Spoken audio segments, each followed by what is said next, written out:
Hello guys, welcome back to my YouTube channel SKM study a way of success. मैं हूं आपका educator Shivam Mishra और स्वागत करते हैं आपके अपने यूट्यूब चैनल एसकेएम स्टडी पर।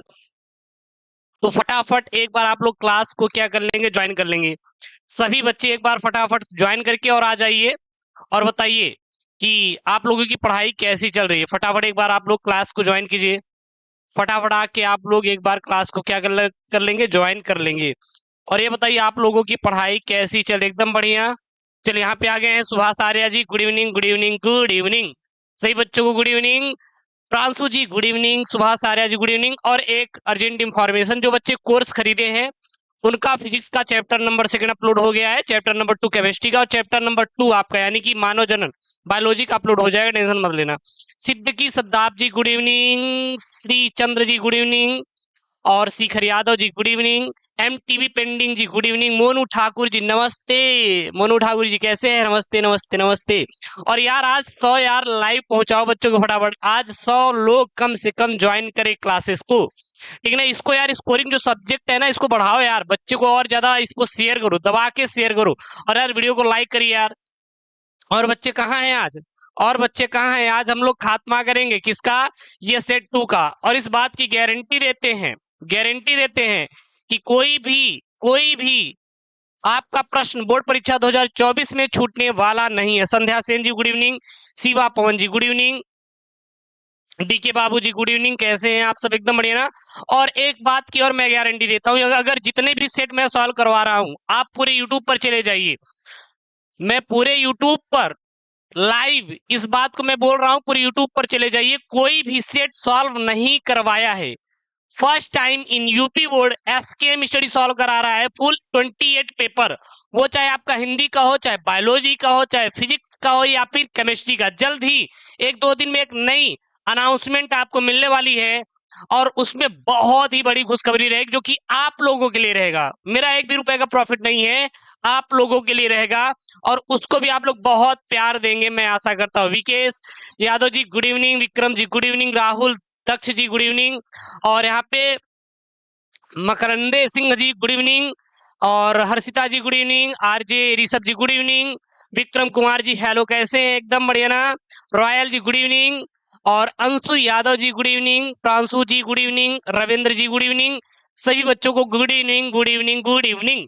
और ये आज का ब्रह्मास्त्र है, ब्रह्मास्त्र हर दिन का अलग अलग। कल हम लोग भंडारा किए थे और आज हम लोग ब्रह्मास्त्र चलाएंगे। किसका चलाएंगे? हिंदी का ब्रह्मास्त्र चलाने वाले हैं। याद रखना, हमेशा सफल वही इंसान होता है जो कड़ी मेहनत करता है, और वो सफल नहीं होता जो दिन भर सोता है। तो अगर आपको सफलता की ऊंचाई पर पहुंचना है तो यार कड़ी मेहनत करना पड़ेगा हमारे साथ। और मैं आशा करता हूं कि आप लोग मेहनत करोगे, मेरे लिए नहीं, अपने माँ बाप के लिए यार मेहनत करो। क्योंकि जो पढ़ाई के लिए सबसे ज्यादा इंपॉर्टेंट वो आपकी माँ बाप की खुशियां हैं। और मैं चाहता हूं कि आप लोग डेली शाम को 6 बजे जुड़ के अपने माँ बाप का सपना पूरा करो। और जो 95 स्कोर करने का है बोर्ड एग्जाम में, वो आपका आएगा। क्योंकि यार मैं आपके लिए फ्री में वीडियोस लेके आ रहा हूँ। आप चले जाइए पूरे यूट्यूब पर बता दीजिए कौन दे रहा है फ्री में। मुझे कई बार ये भी बोला गया कि यार आप फ्री में क्यों प्रैक्टिस सेट सॉल्व करा रहे हैं, प्रीवियस ईयर पेपर क्यों सॉल्व करा रहे हो, मेरा धंधा बंद हो जाएगा। क्योंकि जो क्वेश्चन बैंक बनते हैं ये सारे सारे प्रीवियस ईयर से बनते हैं। और मैं पहली बार यूपी बोर्ड में, पहली बार केवल आपके लिए मैं ले आ रहा हूं। और मैं चाहता हूं कि जो पढ़ाई हो आप कर लिया करो, लेकिन शाम को 6 बजे जुड़ना मत भूलिए। मैं आपसे हम्बल रिक्वेस्ट कर रहा हूं, मेरे लिए नहीं यार, खुद के लिए 28 से सॉल्व कर लो ना, तो इस बात की गारंटी देते हैं कि सारे सारे प्रश्न 100 में से 100 नंबर करके आओगे। अगर छोड़ दिए एक भी प्रश्न तो आइएगा, मैं 28 का 28 वीडियो डिलीट करूंगा, साथ ही साथ आपसे मैं माफी मांगूंगा। इसकी मैं आपसे प्रॉमिस करता हूं। मुक्ति यज्ञ काव्य खंड भी मैं बताऊंगा, हर में अलग अलग मुक्ति यज्ञ खंड काव्य बताऊंगा, खंड काव्य जितने भी सब मैं करवा दूंगा। It is Sachin Yadav ji good evening, Royal Pandit ji good evening. तो चलिए आज का जो पेपर सेट है, ये पेपर सेट सेकंड है 2019 का। पहला मैंने पढ़ा दिया है, प्लेलिस्ट मिल जाएगा, जाके वहां से पढ़ लीजिएगा। ये हमारा प्रैक्टिस सेट भी कह सकते हैं और प्रीवियस ईयर पेपर का पूरा सोल्यूशन है। तो आप अनसॉल्व खरीद लीजिए, आराम से बैठिएगा मेरे वीडियो को देखते हुए, पूरा का पूरा सॉल्व हो जाएगा। तो चलिए वीडियो को शुरू करते हैं। Good evening good evening good evening Shikhar ji, love you too यार। विक्रम जी, शिखर जी को लव यू टू। आप लोग करेजा हो यार, दिल से प्यार करते हैं, कसम से, दिल से एकदम। समझ लो इतना प्यार करते हैं ना जितना आपके वो नहीं करेंगे आपसे, बता दे रहे हैं। बाकी आपकी मर्जी, आपकी मर्जी है, कोई बात नहीं। चलिए ठीक है ना, बहुत मजा हो गया। यहाँ आप देखिए ये अनुक्रमांक है। सबसे पहले पेपर में आपका क्या रहेगा, अनुक्रमांक भरना रहेगा। आप भर लीजिएगा, आप नाम डाल देंगे ना, मेरे प्यारे लाडलो, यहाँ पे भर दीजिएगा, या फिर प्यार से एसके मिस्त्री डालिएगा, ठीक है ना, बोर्ड में मत डालिएगा नहीं तो वहां पे चेक हो जाएगा। और ये आपका पेपर सेट 2 है 2019 का। कौन सा है 2019 का? 302 C2। आज ब्रह्मास्त्र, ये हिंदी का ब्रह्मास्त्र, कर भंडारा था, आज ब्रह्मास्त्र है। और कल क्या रहेगा वो तो कल आपको 6 बजे मिलेगा। और एक बहुत बड़ी खुशखबरी आने वाली है 1-2 दिन में। अब वो मत समझिएगा गुरुजी हमने गांव वाला खुशखबरी है क्या, जो कि बच्चे पैदा होते हैं, हाँ जीव विज्ञान वाला पढ़ा दिए, तो वो सब नहीं है यहाँ पे। देखिए वो खुशखबरी नहीं आने वाली है, पढ़ाई से रिलेटेड आने वाली है कि जन्म हुआ मेरे गांव में सर, बहुत बड़ी खुशखबरी है, मिठाइयाँ बट रही हैं, पटाखे बज रहे हैं, तो वाली खुशखबरी नहीं है, ठीक है ना। तो क्या हम लोग वीडियो को यहाँ पे शुरू करें? बिल्कुल सनी प्रसाद जी, स्वागत है यार, स्वागत है। नहीं अनसॉल्व लेने की जरूरत नहीं है शिखर जी, अनसॉल्व लेने की जरूरत बिल्कुल शिखर जी नहीं है। हर्षिता जी करवाएंगे, करवाएंगे, वेट कीजिए, अगस्त से हम साहित्यिक हिंदी भी खत्म करेंगे, पहले सामान्य हिंदी तो खत्म कर लें हम लोग। मैं न्यू स्टूडेंट हूँ, टाइम टेबल का पता नहीं, शाम को 6 बजे गोलू गुप्ता जी जुड़िएगा। क्या हम लोग वीडियो को यहाँ पे शुरू करें? पहले आपसे पूछेंगे क्या हम लोग शुरू करें? कुमार अमृत जी गुड इवनिंग, क्या हम लोग यहाँ पे शुरू करें? और जो लाइव का स्कोर है ये आज 37 है, कल कम थे 20 थे, आज 37 40 हो गए हाईएस्ट।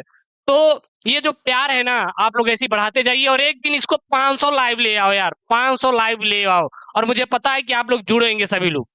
चलिए संध्या जी, करण जी, यहाँ पे सुभाष जी, और मेरे सिद्दीकी जी, शिखर जी, ब्रिजेश जी, अरे ब्रिजेश गुड नाइट का है यार, भी पढ़ लो यार करण जी, ठीक है ना।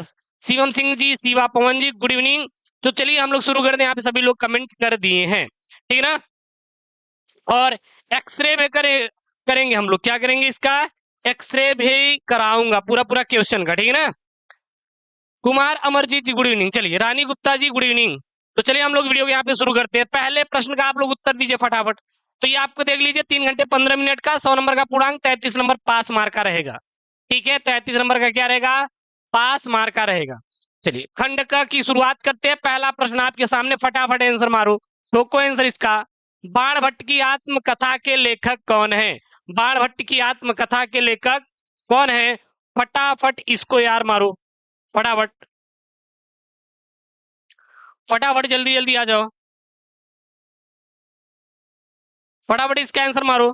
तब से हम आप लोगों के लिए खोल लेते हैं यार, वो क्या बोलते हैं इसका, मैं भंडारा भी कराऊंगा ना, ब्रह्मास्त्र है। ब्रह्मास्त्र का मतलब है कि पूरा पूरा सोल्यूशन रहेगा। तो देन मैंने इसका नोट भी किया है, तो देन थोड़ा सा 1 मिनट का आप टाइम दीजिए, उसको मैं खोल लेता हूँ ताकि उसको मैं एक एक क्वेश्चन भी करवा पाऊँ, ठीक है। चलिए चलिए यहाँ पे बाणभट्ट की आत्मकथा के लेखक कौन है? चलिए यहाँ पे D option, D option, D option, बहुत बढ़िया, D option, D option, D option, सभी का डी ऑप्शन आ रहा है, बहुत बढ़िया। तो बाणभट्ट की आत्मकथा के लेखक हैं हजारी प्रसाद द्विवेदी। सर बाणभट्ट की आत्मकथा के लेखक कौन है? हजारी प्रसाद द्विवेदी जी हैं, हजारी प्रसाद द्विवेदी जी हैं। क्या हम लोग इसका ब्रह्मास्त्र चलाएं? चलिए ब्रह्मास्त्र चला दे रहे हैं। हजारी प्रसाद द्विवेदी की अन्य कृतियां कौन कौन सी है मेरे लाडलो? अन्य कृतियां कौन कौन सी है मेरे लाडलो, फटाफट बताओ यार। एक है पुनर्नरवा, कौन है? पुनर्नवा है, पुनर्नरवा है। और कौन है?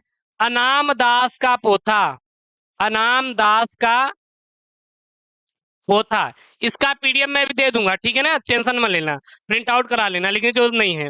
और चारु चंद्र लेख, चारु चंद्र लेख, चारुचंद्र लेख।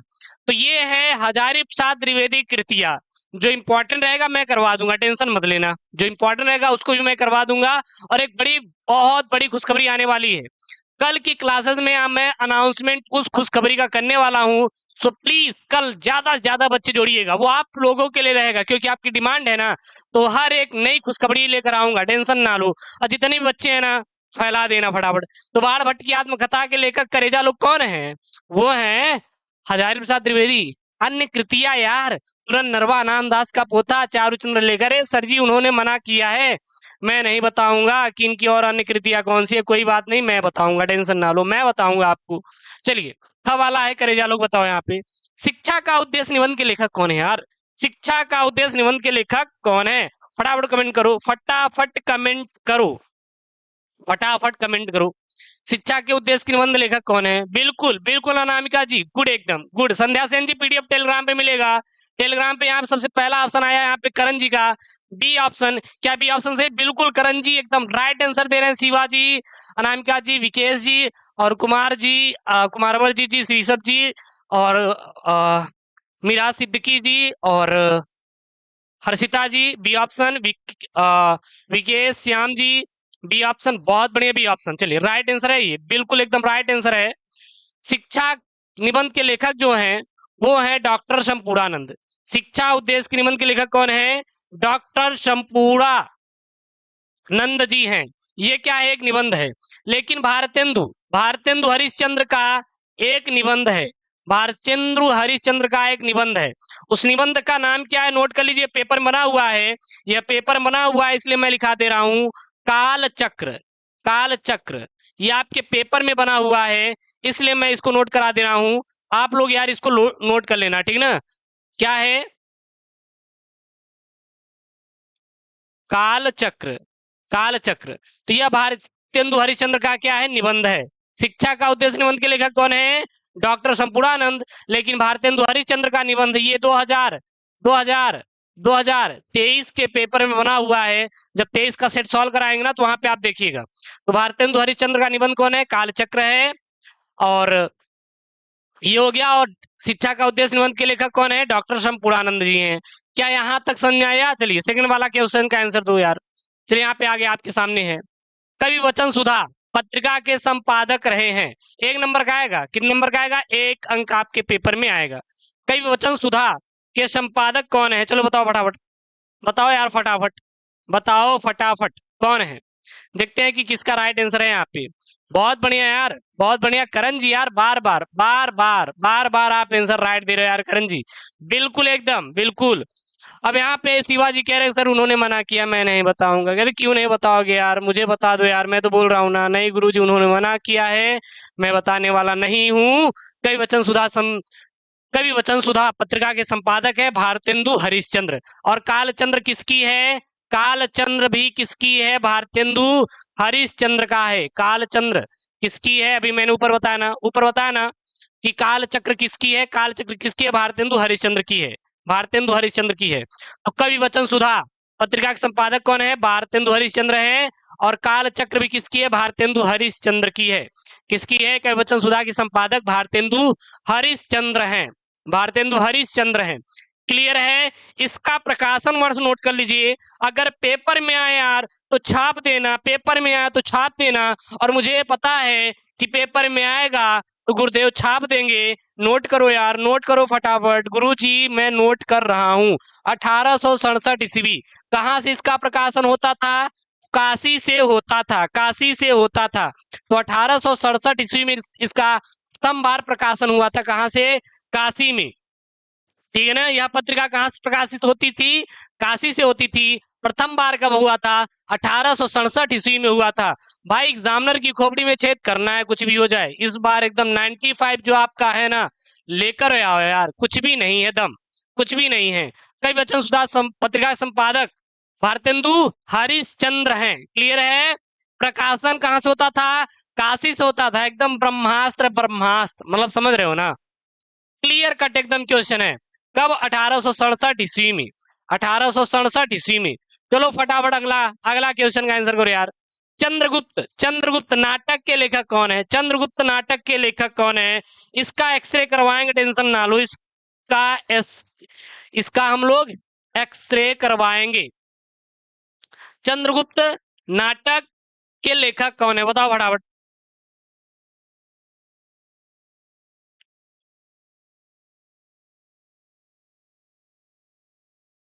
अरे अरे वाह करण जी, आप लेके बैठा है का यार? क्वेश्चन बैंक आप लेके बैठे हो का? हाँ पूर्वांचल न्यूज जी। अब कैसे हो? एकदम बढ़िया ना? हाँ प्रांशु जी, नहीं यार एकदम दो यार। यहाँ पे सुभाष आर्या जी भी दे रहे हैं। नहीं नहीं नहीं नहीं नहीं, बिल्कुल एकदम करण जी सी ऑप्शन है, करण जी दे रहे हैं। शिवाजी, आकाश चौहान जी, सचिन चित्तकी जी, नहीं यार सचिन जी बिल्कुल भी नहीं। शिवा पवन जी दे रहे हैं, शिवम ठाकुर जी दे रहे हैं और आकाश चौहान जी का सी ऑप्शन आया। बहुत बढ़िया। चलिए यहाँ पे कौन सा है लाडलो? यहाँ पे है सी ऑप्शन। सी ऑप्शन क्या है यहाँ पे देख लीजिए, चंद्रगुप्त। चंद्रगुप्त नाटक के लेखक कौन है? जयशंकर प्रसाद जी हैं। कौन है?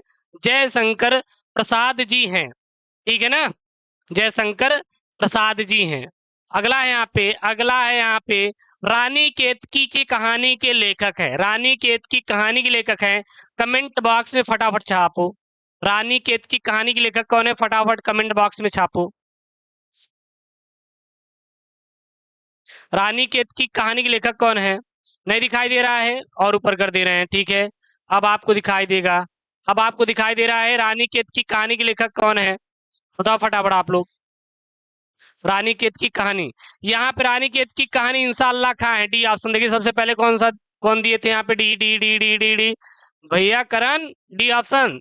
नहीं, अब करण जी को उन्होंने बोला है कि आप पढ़ के जाइएगा लाइव क्लास में। देखिए करण जी आज एकदम मजा लगा दिए हैं, एकदम तोड़ दिए हैं। कहेंगे कि नहीं गुरुजी हमारे लेके आए 95%। सुभाष आर्या जी, संध्या जी, शिवम जी देख रहे हैं क्या हो रहा है? शिखर जी ऐसे ही करवाएंगे रानी जी आप? हैं बताओ यार, ये सब क्या हो रहा है? चौहान जी क्या हो रहा है?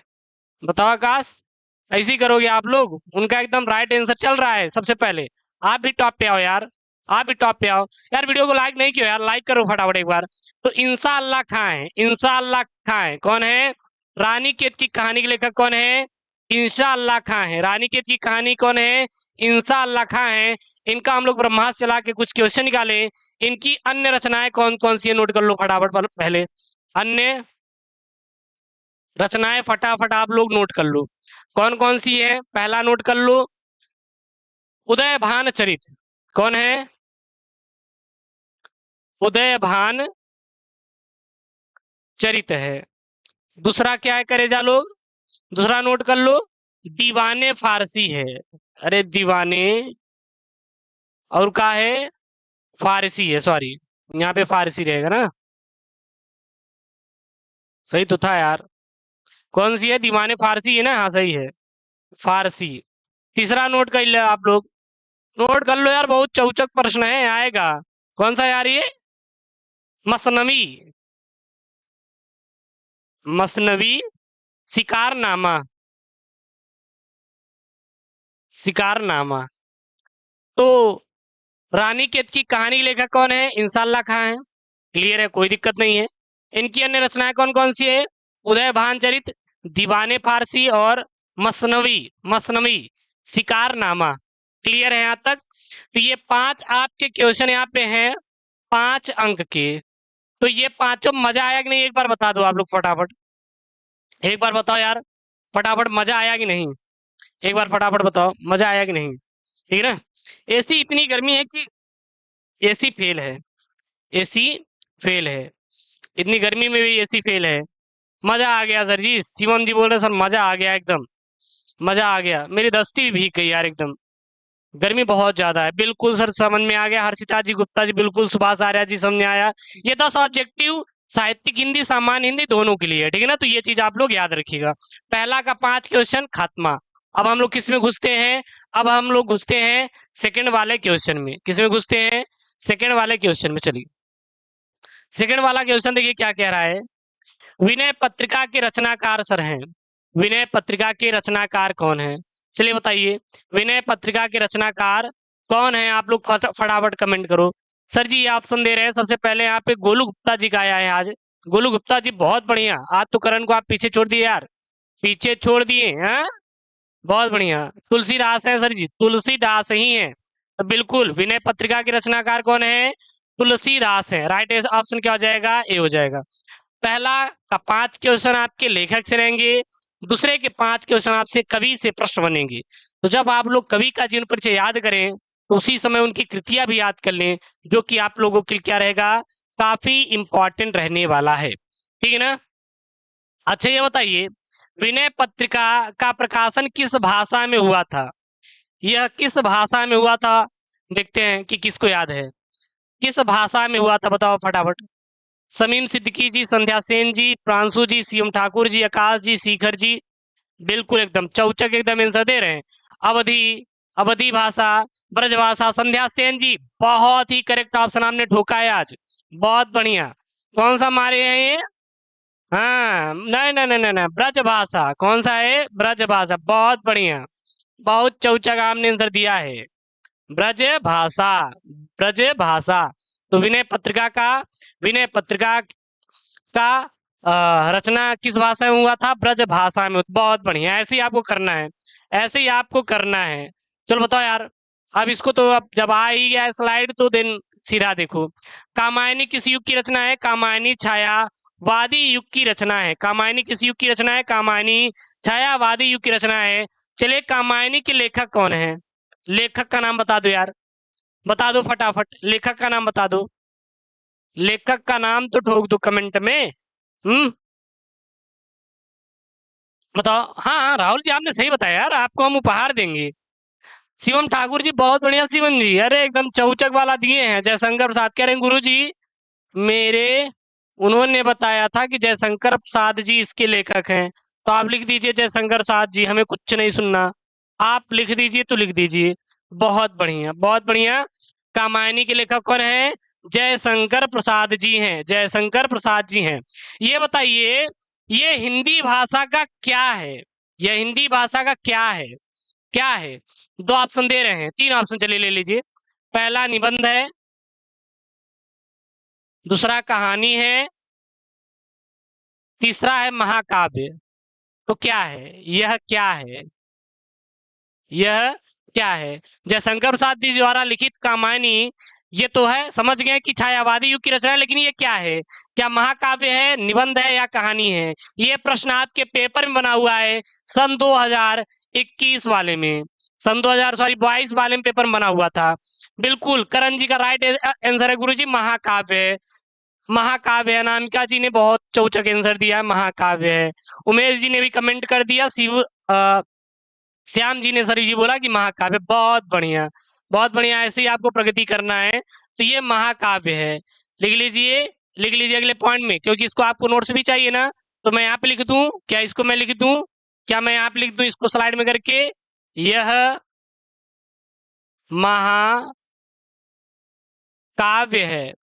मैं हर एक इंपॉर्टेंट चीज लिखवा दूंगा ताकि पेपर में ना चौचक एकदम सॉल्व करके आओ। 95 स्कोर करना है तो करना है, करना है, करना है, कुछ भी हो जाए, कुछ भी हो जाए, करना है तो करना है। ठीक है, चलिए अगला यहाँ पे प्रश्न है, गवाला छायावादोत्तर काल के कवि हैं। जो छायावादोत्तर काल के कवि हैं वो हैं शिवमंगल सिंह सुमन। शिवमंगल सिंह सुमन, शिवमंगल सिंह सुमन किसके कवि हैं? तो शिवमंगल सिंह सुमन जो हैं ये छायावादोत्तर काल के कवि हैं। लेकिन भारतेंदु हरिश्चंद्र, भारतेंदु हरिश्चंद्र ये किस युग के कवि हैं? लिख लीजिए, एक्सरे करिए। भारतेंदु युग के, किसके हैं? भारतेंदु युग के हैं। किस युग के हैं? भारतेंदु युग के हैं। मैथिली शरणगुप्त, मैथिली शरणगुप्त और नरेश त्रिपाठी ये भी किसके हैं? भारतेंदु हरिश्चंद्र के हैं, भारतेंदु युग के कवि हैं। अब देखिए प्रश्न कैसे बनेगा। प्रश्न ये बनेगा कि छायावादोत्तर काल के कवि कौन है? आपने बता दिया कि सर शिवमंगल सिंह सुमन है। अगर बोल दे कि भारतेंदु युग के कवि कौन है, तो भारतेंदु युग के कवि कौन है? मैथिली शरणगुप्त, भारतेंदु हरिश्चंद्र और राम नरेश त्रिपाठी हैं। ठीक है ना? और ये कौन है? तीनों भारतेंदु युग के कवि हैं। क्या ये क्वेश्चन आपको थोड़ा समझ में आया कि नहीं? क्या ये क्वेश्चन समझ में आया? एक बार फटाफट कमेंट बॉक्स में छापो, क्या ये क्वेश्चन समझ में आया? क्या ये क्वेश्चन समझ में आया? जी जी बिल्कुल बिल्कुल Aryan ji, good evening, good evening Aryan ji, good evening. Rani Gupta ji बहुत बढ़िया सर, समझ में आ गया, मुझे कोई इशू नहीं सर, समझ में आ गया। सुभाष जी, शुभम आर्या जी, बिल्कुल सर समझ में आ गया, कोई इशू नहीं है, हमें समझ में आ गया है। संध्या सेन जी, शिवम ठाकुर जी आ गया है, शिखर यादव जी आ गया है। यार एक बार शेयर कर दो यार, आपसे रिक्वेस्ट है कि एक बार आप वीडियोस को शेयर करो, क्योंकि आपको बिगेस्ट बिगेस्ट न्यूज लेकर आ रहे हैं। और ऐसा न्यूज रहेगा ना, ऐसा न्यूज रहेगा कि एकदम आग लग जाएगा पढ़ने के लिए आपको, कि गुरुजी ये क्या कर दिए आप, ये क्या कर दिए। इतना स्कीम तो सरकार भी नहीं निकालती, जितना आप भौकाल मार रहे हैं। तो मेरा भौकाल सही है, कल की क्लास में भौकाल वाला एकदम सीरीज रहेगा और उसको आप लोग ज्वाइन करेंगे, ठीक है ना। बिल्कुल संध्या जी, बिल्कुल बिल्कुल अनामिका जी, स्नेहा दुबे जी, बिल्कुल। चलिए आ गया, कोई दिक्कत नहीं। चलिए अगला क्वेश्चन आप देखते हैं। अगला क्वेश्चन का आंसर यार बताओ, अगला क्वेश्चन का आप लोग आंसर बताओ। यहाँ पे हिंदी साहित्य के किस काल को श्रृंगार काल कहा जाता है? हिंदी साहित्य के किस काल को श्रृंगार काल कहा जाता है? तो सर जी रीत काल को, रीत काल को श्रृंगार काल कहते हैं। किसको? जो रीत काल होता है उसको श्रृंगार काल कहा जाता है, ठीक है।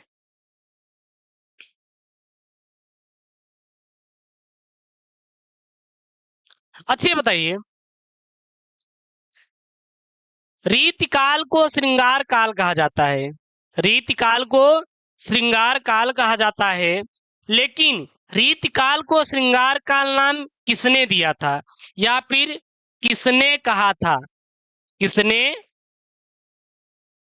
कहा था? पता है आपको? पता है? तो रीतिकाल को श्रृंगार काल किसने कहा था? पता है? लिख लो, लिख लो, अगर पेपर में दे दे तो छाप दीजिएगा। ये कहे थे आचार्य विश्वनाथ प्रसाद मिश्र। कौन कहते हैं? आचार्य विश्वनाथ प्रसाद मिश्र। आचार्य विश्वनाथ प्रसाद मिश्र ने, आचार्य विश्वनाथ प्रसाद मिश्र ने श्रृंगार काल को, रीत काल को श्रृंगार काल कहा था। क्लियर है? तो हिंदी साहित्य में रीत काल को श्रृंगार काल किसने कहा था? ये कहा था विश्वनाथ प्रसाद मिश्र ने कहा था। चलिए दूसरा का लास्ट ऑप्शन है यहाँ पे, यानी 10वां वाला बहुविकल्पी प्रश्न है, अंतिम है, फटाफट एक बार आप लोग दे दीजिए इसका आंसर। मोहन राकेश रचनाकार हैं, मोहन राकेश रचनाकार हैं, किस युग के हैं? ये क्वेश्चन आपको देना है। यह किस युग के हैं? ये किस युग के हैं? नो प्रदीप जी गलत आंसर है। नहीं शिवम ठाकुर जी बिल्कुल गलत आंसर है आपका। नहीं शिवम जी, रानी जी बिल्कुल भी नहीं, करण जी सी ऑप्शन, शिखर जी यहाँ पे दे रहे हैं बी ऑप्शन, संध्या सेन जी का एकदम राइट आंसर है यहाँ पे। चौहान जी नहीं, बिल्कुल भी नहीं, श्याम जी बिल्कुल भी नहीं। यहाँ पे संध्या सेन जी और मनीष जी और करण जी, और कौन है यहाँ पे? और यहाँ पे श्याम जी और स्नेहा दुबे जी और श्यामराज जी शुक्ला जी।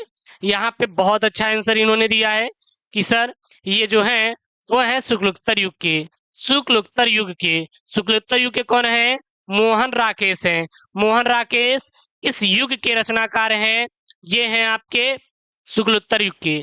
अगर इनकी अन्य कृतियां आपसे पूछी जाए तो क्या आप बता देंगे? क्या आप लोग बता देंगे? क्या बता देंगे? अरे गुरुजी नहीं बता पाएंगे तो क्या हुआ? आप तो है ना, तो लिख लो यार मोहन राकेश की आषाढ़ का एक दिन, आषाढ़ का एक दिन, आषाढ़ का एक दिन किसकी है? ये है मोहन राकेश की है। दूसरा नोट कर लो अन्य कृतियां इनकी, लहरों के राजहंस, लहरों के राजहंस, ये भी किसकी है? मोहन राकेश की है, ठीक है ना। और एक याद कर लो, आधे अधूरे, आधे अधूरी, ये किसकी है? ये तीनों कृतियां है मोहन राकेश की। ये किसकी है? मोहन राकेश की। अब ये बताओ आप लोग फटाफट मेरे लाडलो, क्या आपको ये जो 10 ऑब्जेक्टिव मैंने बताया है, 10 ऑब्जेक्टिव मैंने बताया है, क्या आपका यहाँ पे क्लियर हुआ कि नहीं? फिर हम लोग सेकंड क्वेश्चन की तरफ बढ़ेंगे। फटाफट बताओ यार, फटाफट बताओ। आप लोग बहुत दिल दे रहे हो यार, क्या बात है, बहुत बढ़िया है। मेरे कॉलेज की डायरी कौन सी कौन है? विधा है। बताओ यार, संध्या सेन जी के यहाँ पे कमेंट है एक, मोहन राकेश की डायरी। सर मेरी एक बात सुन लो यार, बता दो मनीष जी, अब बता ही दो आप, हम सुनेंगे, सुनेंगे बैठ के, अब हम यही करेंगे, हम सुनेंगे। बताओ जल्दी फटाफट, बताओ जल्दी फटाफट। क्या बात है मनीष जी, जल्दी बताओ यार, हम आप लोगों के लिए बैठे हैं। क्लियर हो गया अर्चिता जी, बिल्कुल रानी जी एकदम उपन्यास है, लीजिए रानी जी ने बोल दिया उपन्यास है। शिवम जी इसका पीडीएफ मिलेगा टेलीग्राम चैनल पे, एसके मेरी टेलीग्राम है ना, वहां पे आप चले जाइएगा, 45,000 बच्चे हैं वहां पे आपको मिल जाएगा। लहरों के राजहंस, बिल्कुल भी ऑप्शन। PDF C1 जी मिलेगा टेलीग्राम चैनल यस के स्टडी पे। आकाश जी बिल्कुल ठीक है, क्लियर है यहाँ पे। चलिए अब यहाँ पे अगला हम लोग चलते हैं दूसरा क्वेश्चन की तरफ, सॉरी तीसरा क्वेश्चन की तरफ। तीसरा है गद्यांश पर आधारित प्रश्न। कितने नंबर का आएगा मेरे करेजा लोग? 10 नंबर का आने वाला है। ये बताइए आप इसको याद करेंगे क्या? आप इसको याद करेंगे? अगर हम ये कहें कि मत याद करो, साला पढ़ो ही मत, छोड़ दो, तब भी हम 10 में से 8 नंबर तो आपको दिलवा देंगे। 8 नंबर आपको दिलवा देंगे। कहेंगे गुरुजी कैसे? कैसे? अब कैसे आप 8 नंबर दिलवा देंगे? हम नहीं पढ़ के जाएंगे तब वो आप कैसे 8 नंबर दिलवा देंगे? अगर हम बोल रहे हैं तो हम दिलवाएंगे ना, और नहीं मिलेगा तो हम आप हमसे लेके जाइएगा, मेरा नंबर ले लीजिएगा, कोई दिक्कत नहीं है। बताते हैं कैसे। सबसे पहले पढ़िए, इसको मन लगा के पढ़िए, पहले बताएं। देखिए, धरती माता की कोख में जो अमूल्य निधियां भरी हैं, जिनके कारण वह वसुंधरा कहलाती है। हर एक लाइन से आंसर निकलेगा, हर एक लाइन से आंसर निकलेगा। आराम से एकदम दिमाग को एकदम चैतन्य तरीके से पढ़िए, ताकि बोर्ड में मेहनत करने की जरूरत बिल्कुल भी, कमेंट कर दो, उससे कौन परिचित ना होना चाहेगा? किससे? धरती माता से। क्यों? क्योंकि धरती माता की कोख में अमूल्य निधियां भरी है, जैसे सोना भरा हुआ है, जल भरा हुआ है, नदी है, पहाड़ है, पशु पक्षी सब है धरती माता की कोख में। ठीक है ना? तेल है, मिट्टी का तेल है, पेट्रोल है, बहुत अन्य प्रकार के खनिज हैं। पौधे भी कहाँ से उगते हैं? धरती माता के अंदर से उगते हैं। इसीलिए धरती माता की कोख नाम दिया गया है। जैसे कोई बच्चे का जन्म मम्मी के गर्भ से होता है, माता के गर्भ से होता है, उसी प्रकार जो पृथ्वी पर जितने भी चीजों की इस समय उपलब्धता है, यह धरती माता की कोख से उत्पन्न हुआ है। क्लियर है? पढ़ लो, बहुत चौचक है। लाखों करोड़ों वर्षों से अनेक प्रकार की धातुओं को पृथ्वी के गर्भ में पोषण मिला है। दिन रात बहने वाली नदियों ने पहाड़ों को पीस पीस कर अगणित प्रकार की मिट्टी सीखी, अगणित प्रकार की मिट्टियों से पृथ्वी की देह को सजाया है। हमारे भारत भावी आर्थिक अभ्युदय के लिए इन सब की जांच पड़ताल करना अत्यंत आवश्यक है। पृथ्वी की गोद में जन्म लेने वाले जड़ पत्थर कुशल शिल्पियों के सवारे जाने पर अत्यंत सौंदर्य के प्रतीक बन जाते हैं। नाना भांति के अनगढ़ नगविंध की नदियों में के प्रवाह में सूर्य की धूप से चिलकते रहते हैं। उनको जब चतुर कारीगर फलदार कटाव पर लाते हैं, तब उनके प्रत्येक घाट से नई शोभा और सुंदरता फूटती है और वे अनमोल हो जाते हैं। ये पहली बात आप लोग पढ़ लेंगे। चलिए गुरुदेव हम पढ़ लिए, हम पढ़ लिए, हम पढ़ लिए, आप कह दिए तो मैंने पढ़ लिया, पढ़ लिए। अब यहाँ पे हम क्वेश्चन कराएंगे। कैसे कराएंगे? सबसे पहला क्वेश्चन यहाँ पे देखिए, आपसे पूछेंगे, आपको आंसर देना है। अमूल्य निधियां कहाँ भरी हैं? अमूल्य निधियां कहाँ भरी हैं? अमूल्य निधियां कहाँ भरी हैं? तो अमूल्य निधियां जो गुरुजी भरी हुई ना, वो भरी हुई कहाँ? अरे गुरुजी हम नहीं बताएंगे, उन्होंने मुझे मना किया है बताने के लिए, इसलिए मैं आपसे नहीं बताऊंगा। बता दो यार, बता दो यार, कहाँ से? बता दो। तो धरती माता की कोख में अमूल्य निधियां भरी हुई हैं। पहले का आंसर, पहले का आंसर, धरती माता की कोख में अमूल्य निधियां भरी पड़ी हैं। ऐसा आपको वीडियो मिला क्या यूट्यूब? पहले बताइए इस बार। और ये बताइए आपको समझ में आया कि नहीं? आप लोगों को समझ में आया कि नहीं? बिल्कुल बिल्कुल सही श्याम जी, एकदम। अरे गुरुदेव बहुत एड्स आता है। अरे स्नेहा जी देख लिया करो, एक आध दो एड्स यार, कोई दिक्कत नहीं, थोड़ा एंजॉय भी कर लिया करो। तो पहले ही बताओ आप लोग, ये समझ में आया कि नहीं? ये समझ में आया कि नहीं? आप लोग बताओ पहले। धरती माता की कोख में जो अमूल्य निधियां भरी हैं, उसके कारण वसुंधरा कहलाती हैं। श्याम राज शुक्ला जी बहुत चौचक आंसर दिए हैं।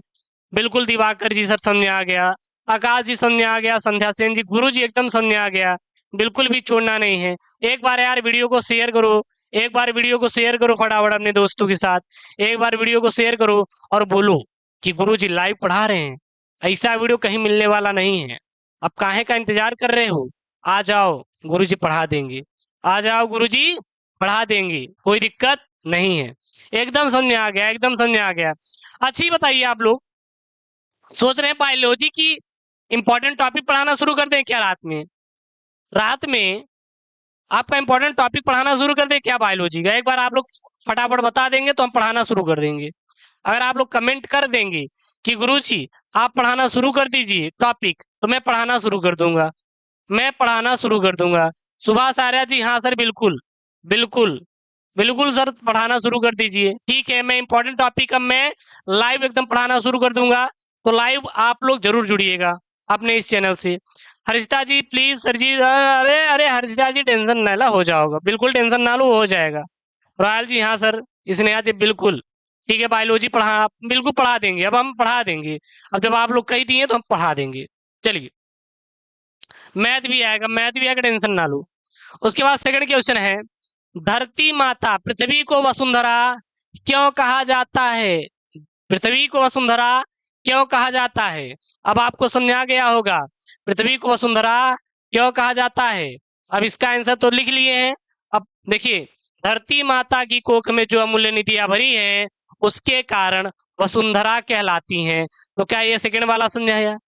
बोले ना, फर्जी वाले प्रश्न हैं, रटना नहीं है, समझना है। आंसर छाप के आओगे, गारंटी मेरी है। पेपर में छाप के आओ, गारंटी मेरी है। तो ये सेकंड वाला क्वेश्चन समझ में आया? बोल तो रहे ना, बहुत ही अच्छे तरीके समझ में आएगा, टेंशन ना लो। टाइम बता देंगे, टाइम बता देंगे। केमिस्ट्री में एक्सरसाइज, हाँ मैं उसको करवा दूंगा, टेंशन ना लो। तो ये समझ में आ गया सेकंड वाला। सेकंड वाला आपको समझ में आ गया आप लोगों को? पहले एक बार आप लोग कमेंट कर दो। अरे राम सिंह जी बोल रहे हैं कि ये गर्ल है भैया, किसी को पता ही नहीं था कि आप गर्ल हैं। कोई बात नहीं, स्वागत है आपका। बायोलॉजी का पेपर हल करवाएंगे, उसी का तो मैं आपको लेके आने वाला हूँ। Big announcement tomorrow 6 PM। Clear है जी सर? क्लियर हो गया, कोई इशू नहीं गुरु जी, क्लियर हो गया तो क्लियर हो गया। चलिए, उसके बाद है, पृथ्वी की देह को किसने सजाया है? पृथ्वी की देह को किसने सजाया है? पृथ्वी की देह को किसने सजाया है? दिन रात बहने वाली नदियों ने पहाड़ों को पीस पीस कर अगणित प्रकार की मिट्टियों से पृथ्वी की देह को सजाया है। अब का आप लोग बताइए, पेपर में लिख के आंसर नहीं आ सकते क्या? अब आपको समझ में आया? अब आप कोई भी क्वेश्चन हल कर लोगे कि नहीं? एक बार बता दो कि गुरुदेव अब हल कर लेंगे, हमें कोई भी इशू नहीं है, अब एक भी क्वेश्चन छूटने वाला नहीं है। जब आप बता दिए तो हम हल कर लेंगे, आप गुरुदेव बिल्कुल भी टेंशन मत लीजिए।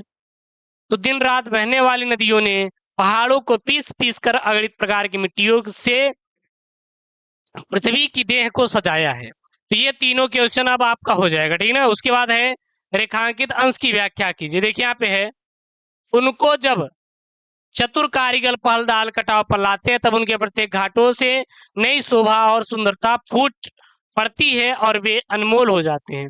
आप इसी को लिख देंगे तो एग्जामिनर चाचा 1 नंबर देगा, इसी को बढ़ा चढ़ा कर लिख दोगे तो एग्जामिनर चाचा 2 नंबर देगा। अर्थात इसका आंसर क्या हो जाएगा? लेखक कहते हैं कि जब इन पत्थरों को कुशल कारीगर काट कर उनमें विभिन्न प्रकार के उभार देकर किसी कृति की रचना करते हैं तो उसका प्रत्येक कटाव नए सौंदर्य का परिभाषा करता है और इस सौंदर्य के कारण वह अनगढ़ पत्थर बहुमूल्य बन जाते हैं, बहुमूल्य बन जाते हैं। क्लियर है?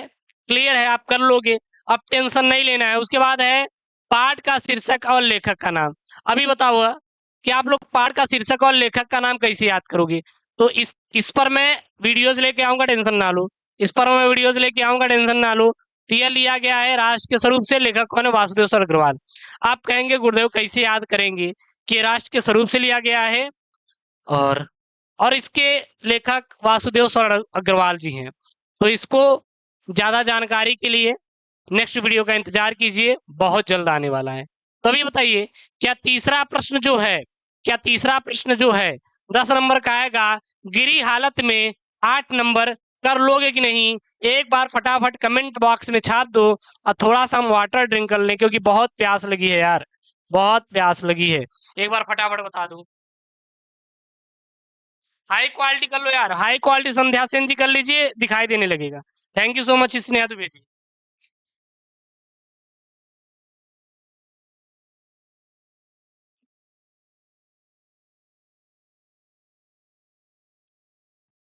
स्नेहा जी बोल रहे हैं यहाँ पे, और बिल्कुल सर जी हो जाएगा, आप टेंशन मत लो, आप बिल्कुल भी परेशान मत हो, ये हो जाएगा, ठीक है ना। आप बिल्कुल भी चिंता मत करिए, ये क्वेश्चन हम लोग पूरा पूरा क्या कर लेंगे, सॉल्व कर लेंगे। चलिए क्लियर है, आगे हम लोग चले, आगे की ओर हम लोग चलते हैं।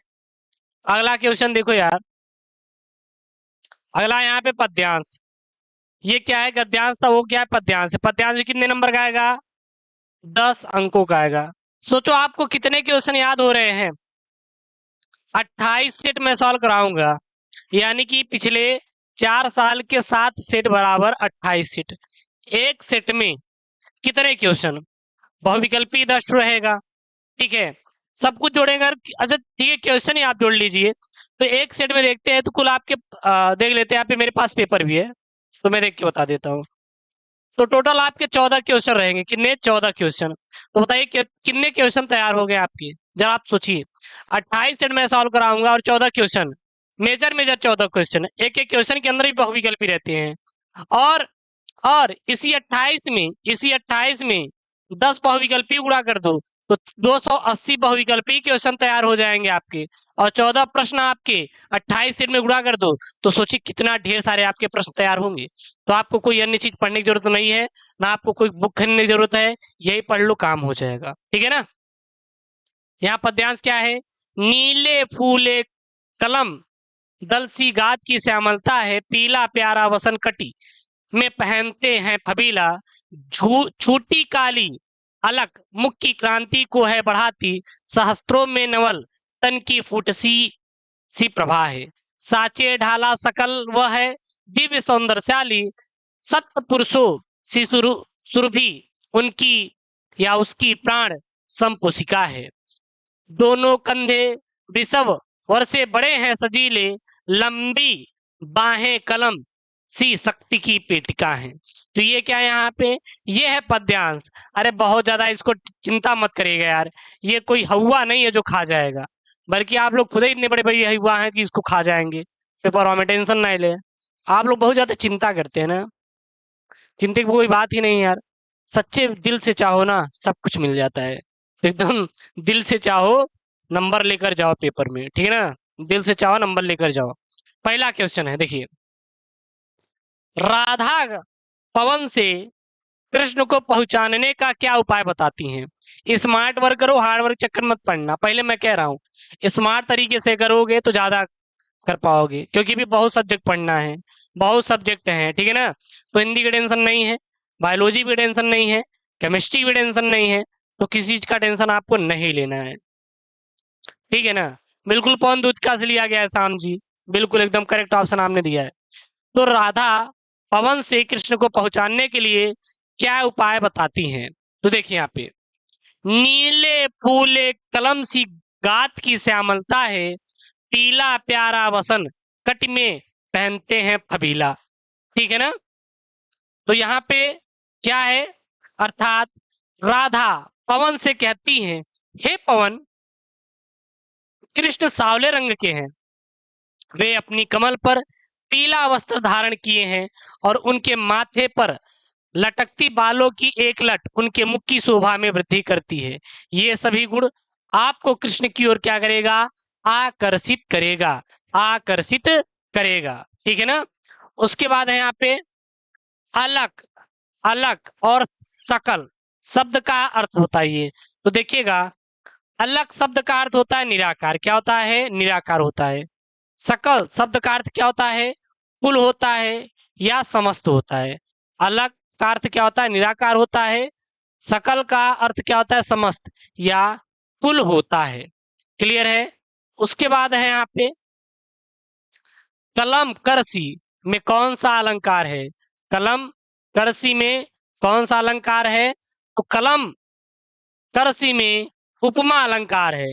कौन सा अलंकार है, नोट कर लो, उपमा अलंकार है, उपमा अलंकार है। उसके बाद यहाँ पे रेखांकित अंश का भावार्थ बताना है, दोनों कंधे वृषभ वर्षे हैं बड़े सजीले, लंबी बाहें कलम करसी सख्त की पेटिका है। अर्थात अर्थात राधा कहती हैं, हे पवन, कृष्ण के दोनों कंधे श्रेष्ठ, सांड के कंधों के समान विशाल और बलिष्ठ है। मतलब कि यहाँ मतलब आप लोग देखे होंगे एक गाय होती है और गाय यानी कि एक फीमेल होती है, उसी का दूसरा रूप होता है मेल, कितना वो बलवान रहता है। उसी प्रकार यहाँ पर राधा पौन से कहती है कि उनका जो कंधे हैं बहुत ज्यादा क्या है, बलवान और विशाल हैं, यानी कि बलिष्ठ हैं। और उनकी दोनों भुजाएं हाथी के सूंड के समान सख्त की पिटारी हैं। जैसे कि हाथी का सूंड होता है ना, किसी भी चीज को पकड़ के घुमा के मिरोड़ कर चिरोड़ कर तोड़ देता है। उसी प्रकार कृष्ण के क्या है, बाहें हैं और हाथ हैं। उसके बाद यहाँ पे है पाठ का शीर्षक और कवि का नाम लिखिए। पाठ का शीर्षक क्या है, प्रयुक्त काव्य पंक्ति अयोध्या सिंह उपाध्याय हरियोध द्वारा लिखित पवन दूतिका से लिखा गया है। तो यहाँ तक क्लियर हुआ कि नहीं, एक बार फटाफट बताओ। क्या ये 10 नंबर अब आप कर लोगे कि नहीं? ऐसे भी बहुत क्वेश्चन होगा, क्योंकि अभी 26 सेट बचे हुए हैं। 28 सेट आपसे प्रॉमिस किया है, 26 सेट बचे हुए हैं। तो 26 का 26 जिस दिन सॉल्व कर लोगे ना, उस दिन समझ लेना कोई भी आपको 95 लाने से रोक नहीं सकता। सुभाष आर्या जी, सर समझ में आ गया। रानी गुप्ता जी, जी सर एकदम समझ में आ गया। राम सिंह जी, बिल्कुल समझ में आ गया, ठीक है ना? चलिए, बिल्कुल समझ में आ गया, कर लेंगे बिल्कुल। शिखर जी बोल रहे हैं सर कर लेंगे। एक बार आप फटाफट अपने दोस्तों के साथ क्या कर दो, वीडियो को यार शेयर कर दो। एक बार अपने दोस्तों के साथ वीडियोस को क्या कर देंगे, शेयर कर देंगे। एक बार वीडियोस को क्या कर देंगे, अपने दोस्तों के साथ शेयर कर देंगे। शेयर कर दो यार एक बार। आरजे ऋषभ जी सर शेयर कर दिया, अनामिका जी, प्रदीप जी, सुभाष जी, राजा भैया जी कर लेंगे सर जी, शिखर जी कर लेंगे, कोई इशू नहीं गुरुजी, कोई इशू है ही नहीं। बिल्कुल आपको इशू भी होना नहीं चाहिए, और मैं आशा करता हूं कि आपको बिल्कुल भी इशू नहीं होगा। होगा क्या इशू? बिल्कुल भी इशू नहीं होगा। एक बार शेयर कर दो यार, आपसे हम्बल रिक्वेस्ट है आपसे बच्चों से, एक बार वीडियो को फटाफट क्या कर देंगे, शेयर कर देंगे। इतनी मेहनत की जा रही है यार आप लोगों के लिए। और ये बताओ आप लोग स्कूल जाते ही नहीं? स्कूल जाते हो ना? डेली स्कूल जाया करो, डेली। अन्ना जब जाने का मन हो तो बता दिया अगर गुरुजी आज स्कूल नहीं जाएंगे, और आप दिन में भी पढ़ा दीजिएगा, ठीक है? देखिए पांचवा प्रश्न है, निम्नलिखित में से किसी एक लेखक का साहित्यिक परिचय देते हुए उनकी प्रमुख कृतियों का उल्लेख कीजिए। अधिकतम शब्द सीमा 80 शब्द। कितने शब्द? 80 शब्द। पहले हैं आचार्य हजारी प्रसाद द्विवेदी, दूसरे हैं हरिशंकर परसाई, तीसरे हैं डॉक्टर एपीजे अब्दुल कलाम। तीसरे कौन है? Doctor APJ Abdul Kalam. तो यहाँ पे हम लोग किसका जीवन परिचय लिख रहे हैं आज? आप कहेंगे गुरु जी जीवन परिचय आप बता रहे हैं, साहित्यिक परिचय बता दो। अरे यार दोनों एक ही हैं, टेंशन ना लो, दोनों एक ही हैं, ठीक है ना? तो डॉक्टर हजारी प्रसाद द्विवेदी कौन है? डॉक्टर हजारी प्रसाद द्विवेदी। चलिए, कितने नंबर का आएगा? 5 अंक का आएगा पेपर में। कितने नंबर का आएगा? 5 नंबर का। जब 5 नंबर का आएगा तो इम्पोर्टेंट है ना? इम्पोर्टेंट है कि नहीं? चलिए लिख लीजिए यहाँ पे, आचार्य हजारी प्रसाद द्विवेदी का जन्म कब हुआ था? श्रावण शुक्ल एकादशी संवत 1964 के अनुसार 19 अगस्त 1907 ईस्वी में उत्तर प्रदेश के बलिया जिले के दुबे का छपरा नामक गांव में हुआ था। आचार्य हजारी प्रसाद एक निबंधकार, आलोचक और उपन्यासकार थे। जन्म कब हुआ था? श्रावण शुक्ल एकादशी संवत 1964 तदनुसार, मतलब के अनुसार 19 अगस्त 1907 ईस्वी में उत्तर प्रदेश के बलिया जिले के दुबे के छपरा नामक गांव में हुआ था। इनके पिता का नाम श्री अनमोल द्विवेदी और माता का नाम क्या था? श्रीमती ज्योतिषमती था।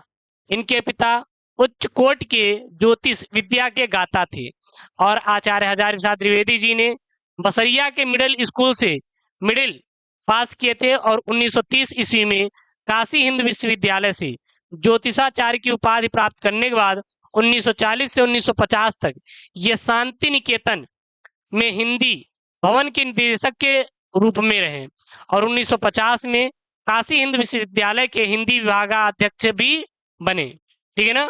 उसके बाद सन 1957 में इन्हें पद्म भूषण उपाधि से सम्मानित किया गया, और 19 मई सन 1979 को आचार्य हजारी प्रसाद द्विवेदी की क्या हो गई? मृत्यु हो गई। इनकी प्रमुख रचनाएं कौन कौन सी हैं? जैसे कि निबंधकार, भी कहे जाते हैं। तो निबंध संग्रह, अशोक के फूल, कल्पलता, विचार और वितर्क, विचार प्रवाह, कुटज, ये क्या है इनके निबंध संग्रह हैं। उपन्यास कौन कौन से हैं? बाण भट्ट की आत्मकथा, चारुचंद्र लेख, पुनर्नवा, अनाम दास का पोथा, और संचित में जैसे पृथ्वीराज रासो, संदेश रासक, सुर साहित्य, ठीक है ना। और हिंदी साहित्य की भूमिका, कबीर, नाथ संप्रदाय, मेघदूत एक पुरानी कहानी, साहित्य सहचर और सहज साधना इत्यादि इनकी क्या है? रचनाएं हैं। साहित्यिक परिचय लिखना है तो थोड़ा बहुत आप लिख सकते हैं। थोड़ा सा क्या हो रहेगा, नहीं भी लिखोगे कोई इशू नहीं है, लिख देते हैं। थोड़ा सा हो जाता है कि 5 में 5, नहीं तो इसे तो 5 में 5 या 5 में 4 नंबर पाए जाओगे। राइटिंग पर विशेष ध्यान दीजिएगा, कुछ टिप्स है उसको फॉलो करिएगा। तो साहित्यिक परिचय कैसे लिखेंगे? आचार्य हजारी प्रसाद द्विवेदी हिंदी और संस्कृत में आधुनिक युग के श्रेष्ठ समीक्षक और महानिबंधकार थे। हिंदी और संस्कृत साहित्य का उन्होंने गंभीर अध्ययन किया था। कबीर, सूर तथा तुलसीदास आदि भक्त कवियों पर गंभीर गवेषणा की और उनके धर्मों तथा मतांतरों के साहित्य का अपने गंभीर मनन और चिंतन किया था। तो लिख सकते हैं। उसके बाद आ जाएगा कवि का जीवन परिचय। कवि का जीवन परिचय कितने नंबर का आएगा? 5 नंबर का आएगा। कितने नंबर का आएगा? 5 नंबर का आएगा। तो लेखक का आप लोग लिख लोगे ना? बिल्कुल श्याम जी, बहुत अच्छा, एकदम राइट ऑप्शन है। ठीक है, चलो समझ आ जाएगा। सर जी एसकेएम पे लाइव क्लास शाम को 6 बजे लवकुश जी चलता है।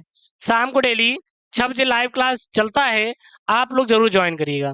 इतना समझ आ गया ना? चलिए अगला चलते हैं। अगला देखिए क्या है। अगला यहाँ पे कवि का साहित्यिक परिचय देते हुए उनकी प्रमुख कृतियों का क्या करिए? उल्लेख कीजिए। अधिकतम शब्द सीमा 80 शब्द। पहले हैं मैथिली शरण गुप्त, दूसरे हैं सुमित्रानंद पंत, तीसरे हैं रामधारी सिंह दिनकर। ठीक है ना, एक एक करके पढ़ेंगे। तो इसमें पढ़ने वाले हैं मैथिली शरण गुप्त को। किसको पढ़ने वाले हैं? मैथिली शरण गुप्त। तो राष्ट्र कवि मैथिली शरण गुप्त का जन्म 3 अगस्त 1886 को झांसी में हुआ था। इनके पिता सेठ राम शरण गुप्त को हिंदी साहित्य से विशेष प्रेम था। गुप्त जी की शिक्षा दीक्षा घर पर ही संपन्न हुई और घर में ही हिंदी, बांग्ला, संस्कृत साहित्य का अध्ययन किया। 12 दिसंबर सन 1964 में गुप्त जी का क्या हो गया? देहावसान हो गया, यानी कि इनकी मृत्यु हो गई। साहित्य परिचय, अगर आपको इनका साहित्यिक परिचय देना है कैसे लिखेंगे? 12 वर्ष की अवस्था में ब्रज में कनक लता नाम से कविता रचना आरंभ किया और प्रथम काव्य संग्रह में रंग में भंग के बाद जयद्रथवध और ब्रजांगना का अनुवाद भी इन्होंने किया।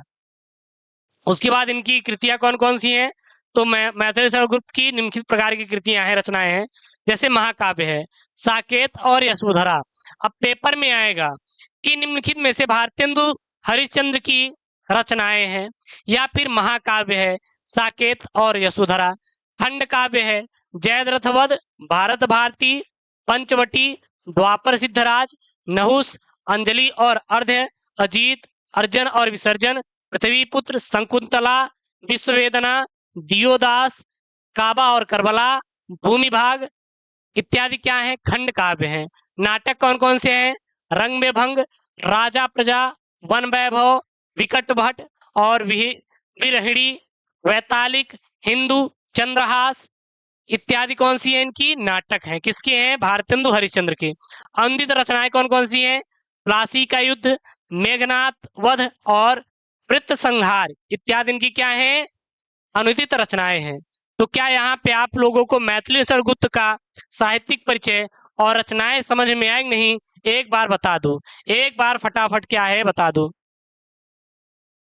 एक बार फटाफट क्या हो बता दो फटाफट आप लोग। ठीक है, चलिए। लव यू टू यार बीरबल जी, लव यू टू। हाँ वहां पर भी लोग कुछ चीज चलेगा, बहुत जल्दी से, टेंशन ना लो। समझा गया ना? इतना एक बार यार अपने दोस्तों के साथ वीडियोस को शेयर कर दो और ज्यादा से ज्यादा बोलो कि यार बच्चे ज्वाइन करें। जितना ज्वाइन करेंगे उतना ही मजा आएगा। देखिए 1 से 1.5 घंटे क्लास रहेगी। अब क्यों रहेगी? क्योंकि यार ये पूरा पूरा सोल्यूशन दूंगा, आधा अधूरा तो मैं सोल्यूशन देने वाला नहीं हूँ कि आधा दूंगा फिर आधा छोड़ दूंगा, तो ऐसा नहीं है, ठीक है ना। मैं आपको फुल सोल्यूशन दूंगा और ये फुल सोल्यूशन आपको करना है, आपको पढ़ना है ताकि नंबर स्कोर करो। बोर्ड में नंबर स्कोर करना है, ज्यादा नंबर स्कोर करना है खींच कर। और मैं चाहता हूं कि आप लोग मेहनत करो यार, आज मेहनत करोगे कल आपको रोना नहीं पड़ेगा, कल आपको रोना ना पड़े इसलिए आज मेहनत करो, जबरदस्त तरीके से मेहनत करो। जब हम लोग मेहनत कर रहे हैं इतना, आप लोग क्यों नहीं करोगे यार, एक बार बता दो, बताओ यार। हम यहाँ भी दिन भर आप लोगों के लिए मेहनत कर रहे हैं और आप लोग यार मेहनत नहीं कर रहे हो, तो ये तो गलत बात है ना। चलेगा शालिनी जी, बिल्कुल, thank you so much Shalini ji, Sandhya Sen ji, एकदम चलिए ठीक है। अगला देखिए, अब ये देखिए, ये एकदम इंटरेस्टिंग है, एकदम इंटरेस्टिंग, एकदम हम बता देंगे। देखिए छठा प्रश्न क्या है, बहादुर और लाठी कहानी के उद्देश्य पर प्रकाश डालिए, अधिकतम शब्द सीमा 80 शब्द। बार बार यही रिपीट होगा। तो लाठी मैंने कल बताया था पहले प्रैक्टिस सेट में, पहला प्रैक्टिस सेट नहीं पढ़े हैं तो link in the description box, मतलब previous year paper UP board का है, पहला सेट मैंने 2019 का करवा दिया है, जाइए कर लीजिए। तो बहादुर और लाठी कहानी का उद्देश्य यहाँ पे है। तो देखिए बहादुर की कहानी, तो सीधा इसमें क्या लिखेंगे, बहादुर एक नेपाल का लड़का है जो कि नाबालिग है, 14 साल का है, और यह कहानी अमरकांत जी द्वारा लिखित है, ठीक है ना। इसमें क्या होता है, जो बहादुर है ये नेपाल में रहता है, बहादुर की माँ बहादुर के साथ अच्छा व्यवहार नहीं करती, जैसे कि आपके घर वाले आपके साथ अच्छा व्यवहार ना करें और आप घर छोड़ के भाग जाओ, और जब भाग जाओगे तो हवा पी के रहोगे क्या, अजगर हो गए हो, ऐसा तो है नहीं कि गुरुजी हम अजगर हो गए हैं अब हम हवा पी के लिए रह लेंगे, तो ऐसा तो है नहीं।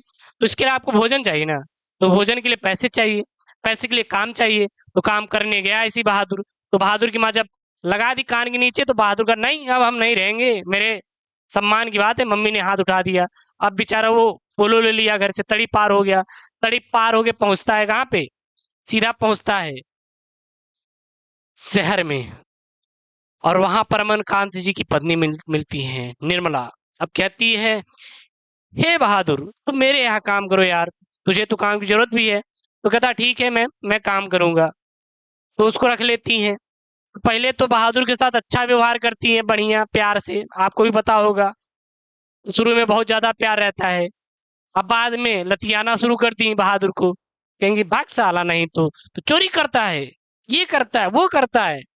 तो फिर क्या हुआ, बहादुर का नहीं, हमारे आत्मसम्मान की बात है, अगर आपने हाथ उठाया तो मैं चला जाऊंगा। और वही हाल हुआ कि एक दिन अमरकांत जी निर्मला का जो बेटौना था ना, पीट दिया कान के नीचे, तू तमाचा का साला चोरी करता है मेरे घर में, और जबकि वो चोरी नहीं किया था। आत्मसम्मान की बात आई, घर छोड़ के बात भाग गया। अब बताओ, जो जो इसको जितना आप पीटोगे उसको, जितना ज्यादा आप पीटोगे उतना ही तो जल्दी भागेगा ना। अब पता लगा बहादुर भाग गया। जब बहादुर भाग गया तो घर वाले लगे पछताने, कहेंगे यार बहादुर तो चला गया। अरे जब भैया पीटे हो के तब तो नहीं समझ आया, अब पीटने के बाद कह रहे हो कि यार बहादुर तो भाग गया, तो ये तो गलत बात है ना कि आपने पिटाई की उसकी बेचारे की। तो ठीक है, अब पछताए होत क्या जब चिड़िया चुग गई खेत, और यही है बहादुर कहानी का उद्देश्य। तो मैं आशा करता हूँ कि इसको कर लोगे, कोई ज्यादा बोझ नहीं है, ठीक है ना। तो कोई इशू है क्या, तो बहादुर कहानी वाला कर लोगे ना, बता दीजिए फटाफट, बहादुर वाला हो जाएगा कि नहीं। सर ये कहानी ऑलरेडी शायद भूल नहीं सकता, बिल्कुल बिल्कुल संध्या सेन जी, ऐसी रहेगा, बिल्कुल भूलना भी नहीं है, भूलना भी नहीं है। इसको लिख लोगे ना, अब तो भूलोगे नहीं आप लोग ना। और एक बार please I humble request you आपसे, एक बार वीडियो को शेयर कर दो यार अपने दोस्तों के साथ, एक बार वीडियो को, जितने भी बच्चे यहाँ पे जुड़े हुए, एक बार वीडियो को शेयर करो। और ये लाइक है क्लास खत्म होते होते, इसको कम से कम आप 51 लाइक पहुंचा दो। अरे लघु जी वहां पे चालू है यार, सेकंड चैप्टर अपलोड हो जाएगा, धीरे धीरे कंप्लीट करवा देंगे, टेंशन ना लो वहां पे एस केमिस्ट्री ऐप पे, ठीक है ना। जी सर, एकदम दिल ही दिल आप लोग दे रहे हो। लाइक करो यार, जो लाइक का ऑप्शन है ऐसे ऐसे अंगूठा बना हुआ है, क्योंकि हमें अंगूठे छाप, तो अंगूठे वाले पे लाइक कर दो फटाफट, एक बार लाइक करके यार 51 पहुंचा दो फटाफट। ठीक है चलिए नेक्स्ट क्वेश्चन की तरफ चलते हैं हम लोग।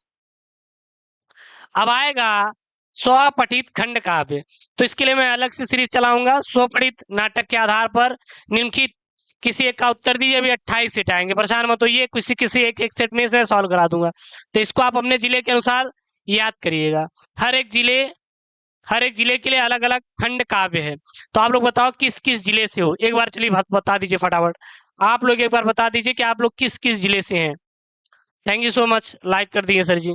एक बार बताओ आप लोग, शालिनी जी, सुभाष जी, शिखर जी अयोध्या से हैं, बहुत बढ़िया।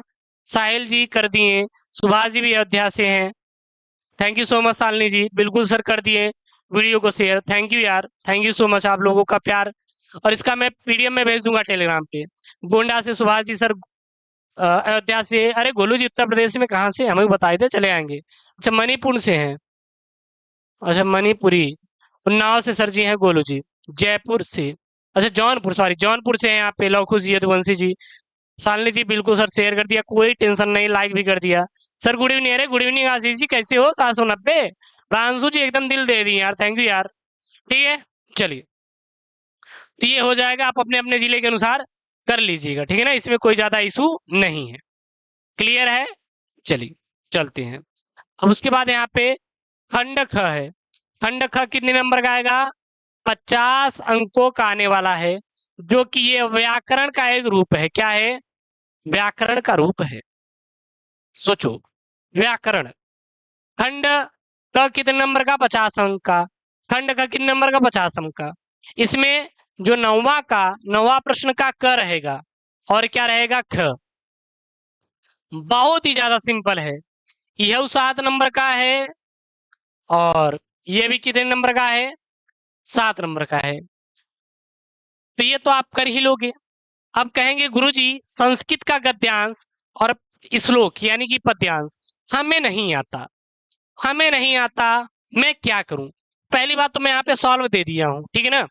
मैं आपको एक आपको ट्रिक बता दूं, देखिएगा, हमेशा बताता हूं, आज ही मैं ज्ञान की बात बता रहा हूं। सबसे पहले आपको ये डिसाइड करना है कि क्या पढ़ना है और क्या छोड़ना है। अगर जिस दिन आप ये जान गए कि हमें क्या छोड़ना चाहिए, तो आप वो जरूर पढ़ लोगे जो आपके पेपर में आएगा, ठीक है ना। पेपर कितने नंबर का बनता है? 100 नंबर का। संस्कृत कितने नंबर का आएगा? 14 नंबर का। बचा कितना? 86। तो अभी आप 86 नंबर पे कमांड बनाओ, 86 नंबर पे कमांड बनाओ। और लास्ट का ये 14 नंबर ना, मैं लास्ट का 14 नंबर आपको लास्ट के 1 महीने में दिलाऊंगा। 1 महीने में आपका दिलाऊंगा, टेंशन ना लो। 1 महीने में आपका मैं करवा दूंगा। जो 1 मंथ आपका बचेगा लास्ट का ना, ये मैं आपको करवा दूंगा। संस्कृत का जैसे कि संस्कृत भाषाया, ठीक है ना, महामना मालवी, तो यहाँ से आपके प्रश्न भर भर के पूछे जाते हैं। तो हम कुछ 1-2 चैप्टर 3 चैप्टर तक इंपॉर्टेंट क्वेश्चन कर लेंगे और वहीं से आपका संस्कृत हो जाएगा। वो चाहे श्लोक हो या फिर जैसे कि उल्लू से प्रश्न बनता है, उल्लू वाला बनता है, ठीक है ना, तो यहाँ पे आपका हो जाएगा। तो आप संस्कृत के गद्यांश और श्लोक पर बिल्कुल टेंशन ना लो, ये आपका हो जाएगा। हालांकि मैंने यहाँ पे पूरा पूरा सोल्यूशन करवाया है, अगर आपको करना है तो कर सकते, क्योंकि मैं टेलीग्राम पे तो भेजूंगा, इसका पीडीएफ मैं टेलीग्राम पे भेज दूंगा। प्रिंट आउट करवा लीजिएगा। क्या करवा लेंगे? प्रिंट आउट करवा लेंगे। प्रिंट आउट करवाने के बाद आराम से पढ़िएगा, कोई इशू नहीं है। क्लियर है? उत्तर यहाँ पे संदर्भ, ठीक है ना, प्रसंग, फिर यहाँ पे अनुवाद, तो इसको आप कर लोगे, इसको टेंशन ना लो। उसके बाद श्लोक, तो ये हो जाएगा। तभी आप 86 फोकस करो, लास्ट का 14 नंबर आपको लास्ट 1 महीने में पढ़ना है, तभी ये याद रहेगा। आज करोगे तो भूल जाओगे, ठीक है ना। ठीक है सुभाष जी, एकदम सर जी। ललितपुर उमरा जी यहाँ पे नमस्ते, कैसे हैं? एकदम अच्छे हैं ना आप लोग? ठीक है चलिए, कोई इशू नहीं सर जी, हो जाएगा, कोई दिक्कत। आगे की ओर चले। सर आप बहुत क्यूट लग रहे हैं, लव यू सर जी। अरे थैंक यू सो मच यार। अरे गोलू जी यार, मुझसे ज्यादा तो आप लोग क्यूट लग रहे हैं यार, मुझसे ज्यादा तो आप लोग क्यूट लग रहे हैं, मुझे ऐसा लग रहा है, हैं? मतलब मेल से फीमेल, फीमेल से मेल, कुछ भी बना दोगे, कोई बात नहीं, कोई बात नहीं। अब आपके हम गुरु हैं तो आप कुछ बना दीजिए। क्यूट तो लड़कियां लगती हैं क्या? ऐसा एक लड़का कमेंट किया था एक दिन। ऐसा कुछ भी नहीं, आप भी बहुत क्यूट लग रहे हैं गोलू जी, ठीक है ना।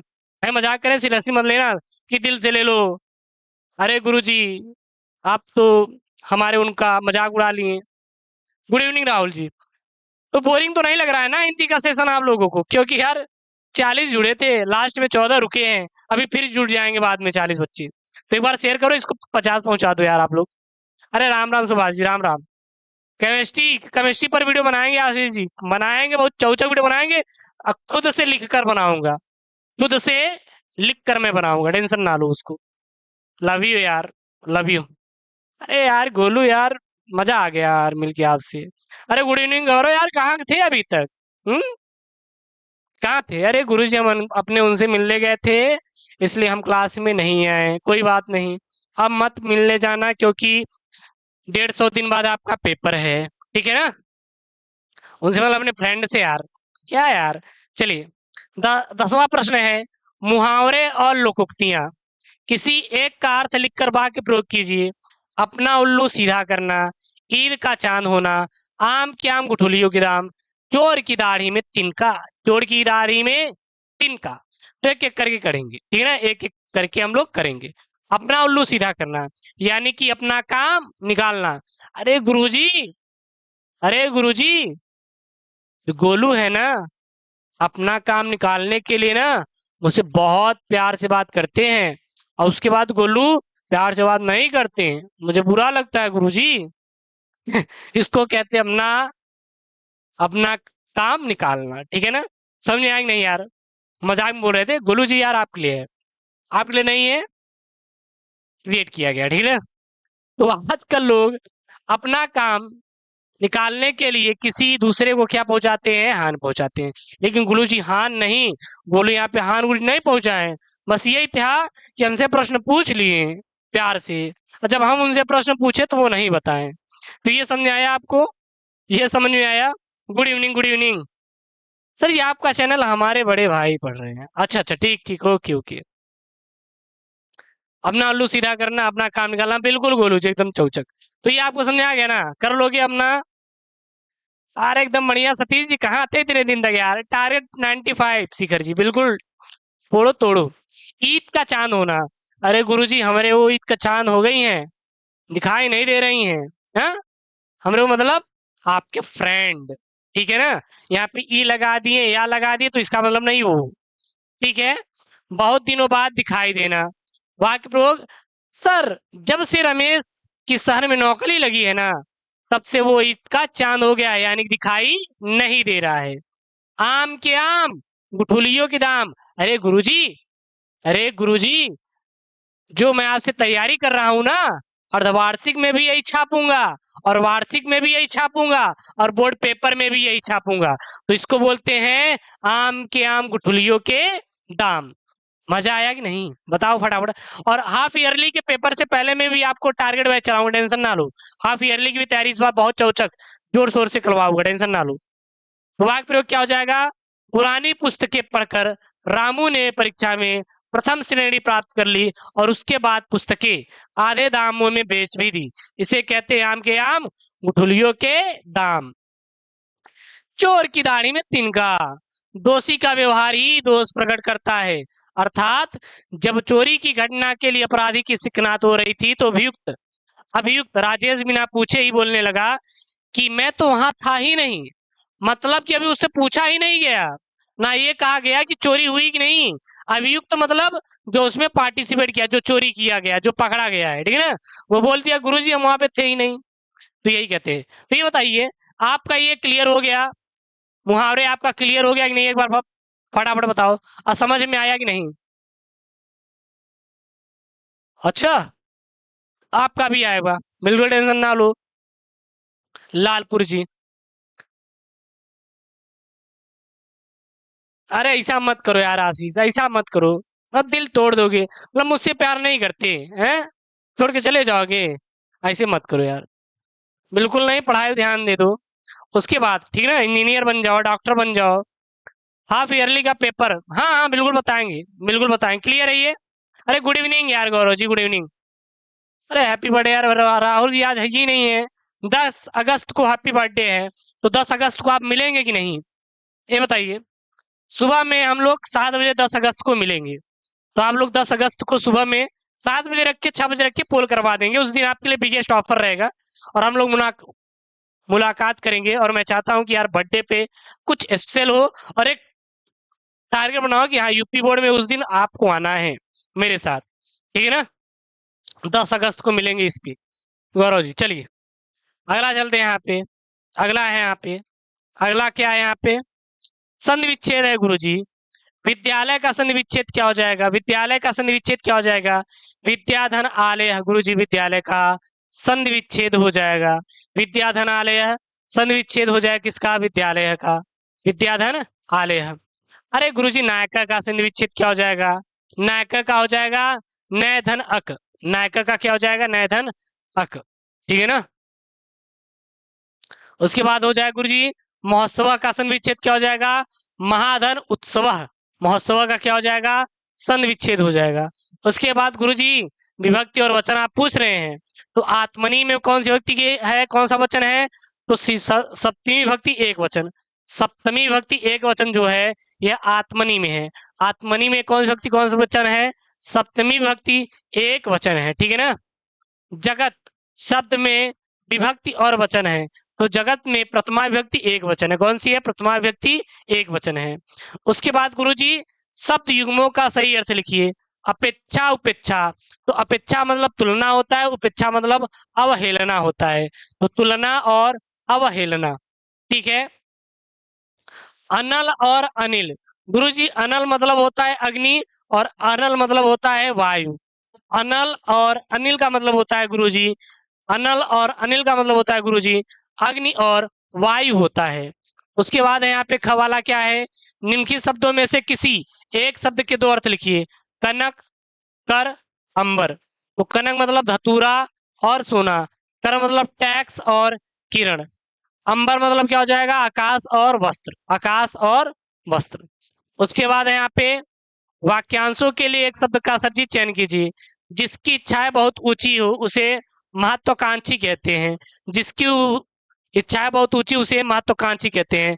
चलो सर जी इसका आंसर दे दो आप लोग, इसका आंसर दे दो आप लोग। जो सामान्य नियम के विरुद्ध हो, अपवाद, असामान्य, नियम विरुद्ध या फिर अद्वितीय, जो सामान्य नियम के विरुद्ध हो, इसका आंसर फटाफट छाप दो। अरे अभिषेक जी कहाँ चले गए थे यार, आपकी याद आ रही थी। फिजिक्स का पेपर आएगा सतीश जी, टेंशन ना लो। सर हिंदी में 95 नंबर फोड़ना है अभिषेक जी, हमारे उन्होंने बोला है कि मैं फोड़ना, बिल्कुल आएगा, टेंशन ना लो। शालिनी जी थैंक यू यार, Gaurav ji love you too यार, लव यू टू।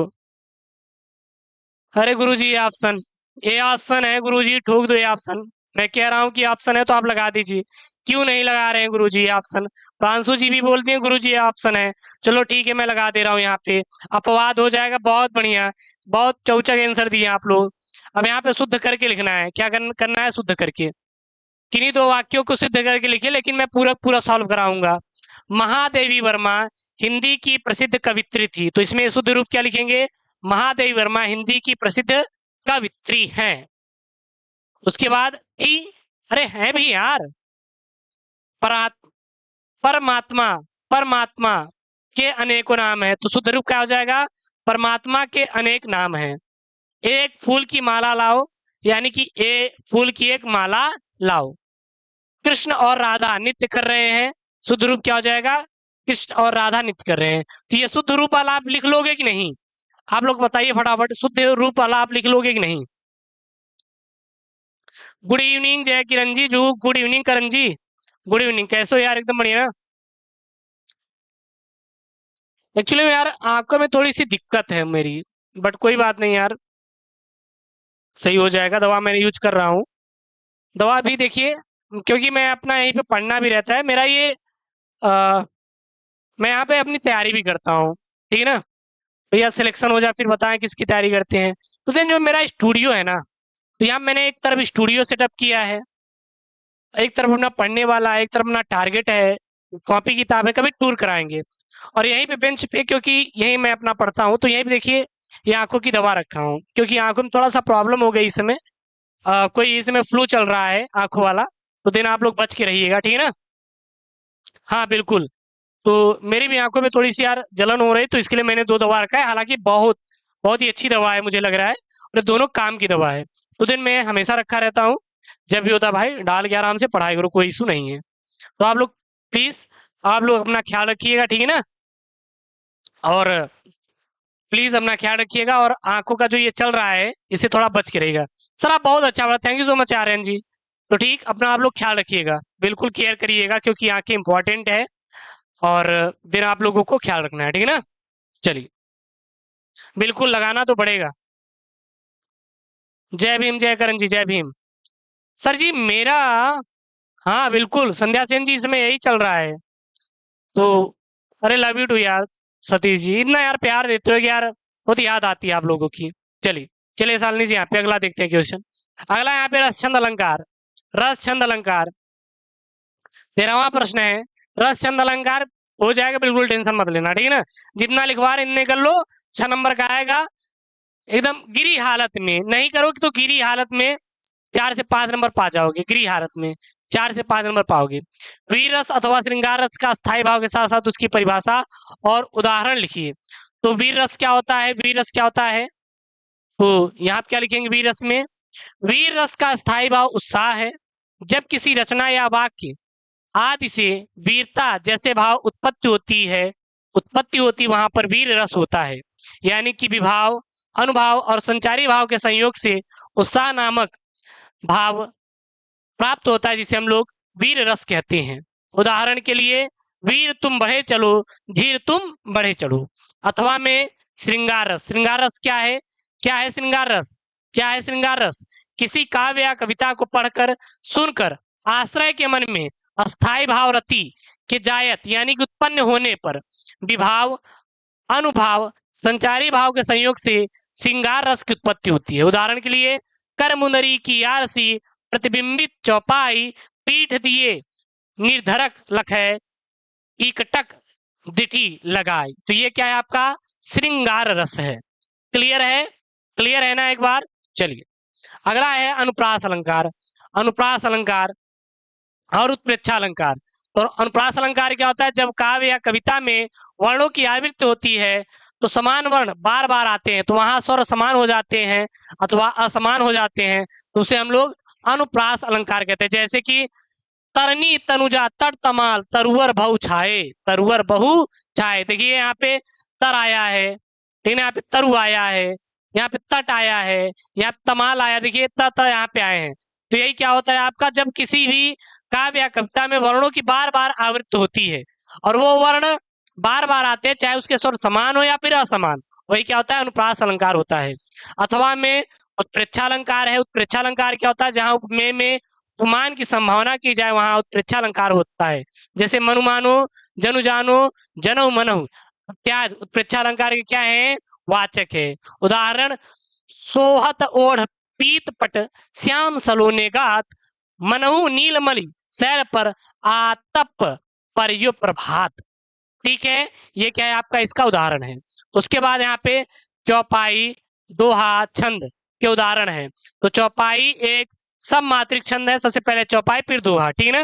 पूरा क्लियर करा देते हैं यार, रोज रोज पढ़ेंगे याद हो जाएगा, टेंशन ना लो। इसमें 4 चरण होते हैं, प्रत्येक चरण में 16-16 मात्राएं होती हैं। पहले और दूसरे चरण में, पहले चरण और दूसरे चरण में और तीसरे चरण में तुक क्या होते हैं, समान होते हैं। देखिए यहाँ पे, देखिए यहाँ पे पहले चरण की तुक दूसरे चरण से और तीसरे चरण की तुक चौथे चरण में मिलती है। प्रत्येक चरण के अंत में यति होती है और चरण के अंत में जगड़ एवं तगड़ नहीं होते। जैसे कि जय हनुमान ज्ञान गुण सागर, जय कपीस तहु लोक उजागर, रामदूत अतुल्य बलधामा, अंजन पुत्र पवन सुत नामा। तो ये क्या है आपका चौपाई है, एक चौपाई है, ठीक है ना। बहुत सारी चौपाई आप ले सकते हैं। अथवा में आपका दोहा है, यह अर्ध सममात्रिक छंद होता है। काव्य के जिस छंद के प्रथम और तृतीय विषम चरणों में 13-13 मात्राएं और द्वितीय और चतुर्थ सम चरणों में 11-11 मात्राएं होती हैं। अंत में लघु और गुरु होता है, वही क्या होता है, दोहा छंद होता है। उदाहरण के लिए, लसत मंज मुनि मंडली मध्य सी रघुचंदु, ज्ञान सभा जनुतनु धरे भगति सचिदानंद। तो क्या है आप ये बताइए आप लोग, रस, छंद, अलंकार में कोई दिक्कत होगी क्या? 6 नंबर आप स्कोर करेंगे ना, क्योंकि ये मैं 28 सेट में बार बार रिपीट करूंगा और डेली आप पीडीएफ रिवीजन कीजिए, आपका काम हो जाएगा। क्या आपको यहाँ पे कोई दिक्कत है? क्या आपको यहाँ पे, हाँ बिल्कुल ये भी है, वो भी है, केमिस्ट्री भी हो जाएगा, टेंशन ना लो। तो यहाँ पे पर आपको कोई दिक्कत है कि आप लोगों को एक बार फटाफट क्या कर देंगे, कमेंट छाप देंगे? नहीं सर बिल्कुल याद है। बहुत बढ़िया वर्षा जी, यहाँ पे प्रदीप जी, एक बार जितने बच्चे हैं फटाफट यार वीडियो को लाइक करके 51 लाइक पहुंचा दो और शेयर कर दो, फटाफट शेयर कर दो यार। प्लीज आपसे हम्बल रिक्वेस्ट है कि वीडियो को यार शेयर कर दो। केमिस्ट्री भी चलेगी, टेंशन ना लो, केमिस्ट्री भी मैं पढ़ाऊंगा। अरे मस्ती जी कैसे हैं? एकदम बढ़िया ना, मैं भी एकदम चौचक हूँ। सर वेरी नाइस सीजन, बहुत बढ़िया यार, वेरी नाइस टू यू, क्योंकि आप लोग हमें पढ़ रहे हैं हमसे और प्यार दे रहे हैं, इससे अच्छा और क्या हो सकता है मेरे लिए? इससे अच्छा कुछ भी नहीं है, ठीक है ना? नो सर कोई दिक्कत नहीं। अरे भैया संविधान हम कहाँ पढ़ते हैं यार, संविधान में आप क्वेश्चन जाके यूट्यूब पे देख लेना यार।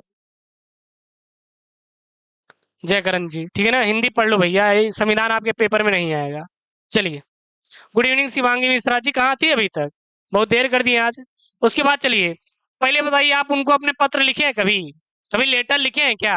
कौन कौन लेटर लिखा है अपने उनको, एक बार बताओ फटाफट। हाँ, बताओ।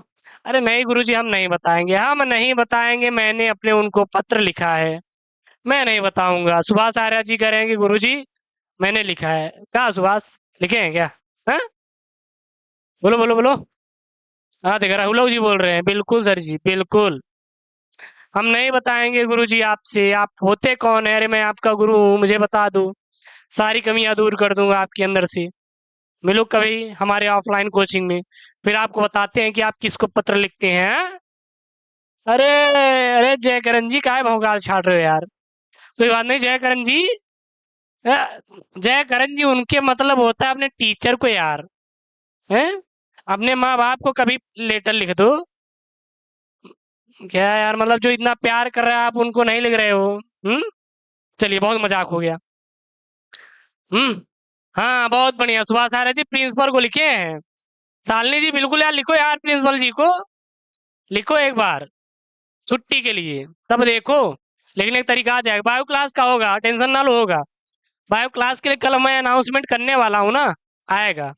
बायो क्लास भी आएगी, कल मिलते हैं ना शाम को, कितने बजे? 6 बजे। उसमें अनाउंसमेंट आपके लिए होगा कुछ खास, बेहतर तरीके से, तो मैं आपसे रिक्वेस्ट करूंगा ज्वाइन करिएगा। चलिए, ये है भैया लेटर राइटिंग अपने सॉरी, अपने उप जिलाधिकारी को एक प्रार्थना पत्र लिखिए जिसमें आपके गांव में जहां तहां ढेर लगे हुए हैं, कूड़े कचड़े की सफाई के लिए संबंधित व्यक्ति की आदेशित करने का निवेदन करो। तो इसको कैसे लिखोगे? सेवा में श्रीमान उप जिलाधिकारी नगर पालिका वाराणसी, विषय आशापुर मोहल्लों में गंदगी फैलने के निस्तारण के संबंध में प्रार्थना पत्र। महोदय क्या लिखेंगे? निवेदन है कि इस पत्र के माध्यम से मैं आपका ध्यान आशापुर मोहल्लों में व्याप्त गंदगी और दुर्दशा की ओर आकर्षित करना चाहूंगा। इस बस्ती में बसे हुए 10 वर्ष बीत चुके हैं, किंतु अभी भी कुछ ऐसी सड़कें हैं जहां पर पिछड़े हुए ग्रामीण भारत के साक्षात दर्शन हो जाते हैं। जो सड़कें बनी हुई है ना, वे भी जगह जगह से टूटी फूटी हैं। वहां वर्षा के समय जल का भराव होने के कारण आए दिन दुर्घटनाएं होती रहती हैं। इसके अतिरिक्त जहां तहां ढेरे कूड़े कचरे का ढेर लगा हुआ है। इन सब कारणों से आशापुर मोहल्लों में दुर्गंध और मच्छरों का साम्राज्य स्थापित हो गया है। आपसे निवेदन है कि कृपया इस ओर अपना ध्यान ध्यान आकर्षित करें, और अन्यथा ये कारण भविष्य में तरह तरह के रोगों को फैला सकता है और महामारी का रूप धारण कर सकता है। फिर दिनांक, फिर भवती, XYZ यहाँ पे लिखना है, फिर यहाँ पे एड्रेस। वैसे आप ये XYZ लिखिएगा, एड्रेस लिखने की जरूरत बिल्कुल भी नहीं है, ठीक है ना? लेकिन नाम बिल्कुल भी मत लिखिएगा यहाँ पे। तो आप यहाँ बताइए, अब ये बताइए आपका ये हो जाएगा नहीं? आपका ये जो निवेदन पत्र, आपका आवेदन पत्र हो जाएगा कि नहीं? एक बार फटाफट बता दीजिए। हाँ बिल्कुल, 6 बजे करेक्ट एकदम चलता है, ठीक है। चलिए एक बार फटाफट यार आप लोग सभी लोग बता दीजिए कि ये अब हो जाएगा नहीं। थैंक यू सो मच यार 51 लाइक पहुंचाने के लिए, और कोशिश करिए कि जितने भी लोग हैं, जैसे कि 300-400 बच्चे ज्वाइन करते हैं क्लासेस को, तो कोशिश कीजिए कि सभी बच्चे प्लीज यार इसे लाइक करिए और अपने दोस्तों के साथ याद शेयर करिएगा। एक बार फटाफट शेयर करके बता दो कि अब ये हो जाएगा कि नहीं। रजनीश जी सर बिल्कुल हो जाएगा, शालिनी जी बिल्कुल हो जाएगा सर, प्रदीप जी हो जाएगा, संध्या जी क्या प्रॉब्लम है बताओ फटाफट। मैं हूँ, बैठना हूँ, टेंशन ना लो, हो जाएगा। हाँ 6 बजे, राहुल जी 6 बजे क्लास चलती है। रजनीश जी बिल्कुल सर, समझ में आ गया। बीरबल जी बिल्कुल, शालिनी जी हो जाएगा, सुभाष जी बिल्कुल हो जाएगा, ठीक है कोई दिक्कत नहीं है। कोई डाउट रहे तो पूछ लिया करो, बिल्कुल टेंशन ना लिया करो। आपका चैनल है, हम आपके लिए बैठे हैं, ठीक है ना। आपका चैनल है, मैं आपके लिए बैठा हूँ। तो दिन आप लोग कोई भी इशू, कोई भी चीजें हो, बिल्कुल आप तुरंत बेफिक्र होके पूछ लिया करो। आर्यन जी हो जाएगा सर, बिल्कुल टेंशन नहीं है। अब अभिषेक जी बिल्कुल हो जाएगा, शालिनी जी बिल्कुल हो जाएगा। चलिए, उसके बाद है आपके क्या है, निबंध लेखन। देखिए निबंध किस पर है, यहाँ पे 15वां प्रश्न है। सर निम्नलिखित पर एक, किसी पर एक निबंध लिखिए। शिक्षित युवा वर्ग और बेरोजगारी की समस्या, पर्यावरण प्रदूषण समस्या और समाधान, वार्षिक ऋतु का महत्व, छात्र का अनुशासन, छात्र और अनुशासन, विज्ञान वरदान और अभिशाप। और ये सब आईएमपी वाले हैं।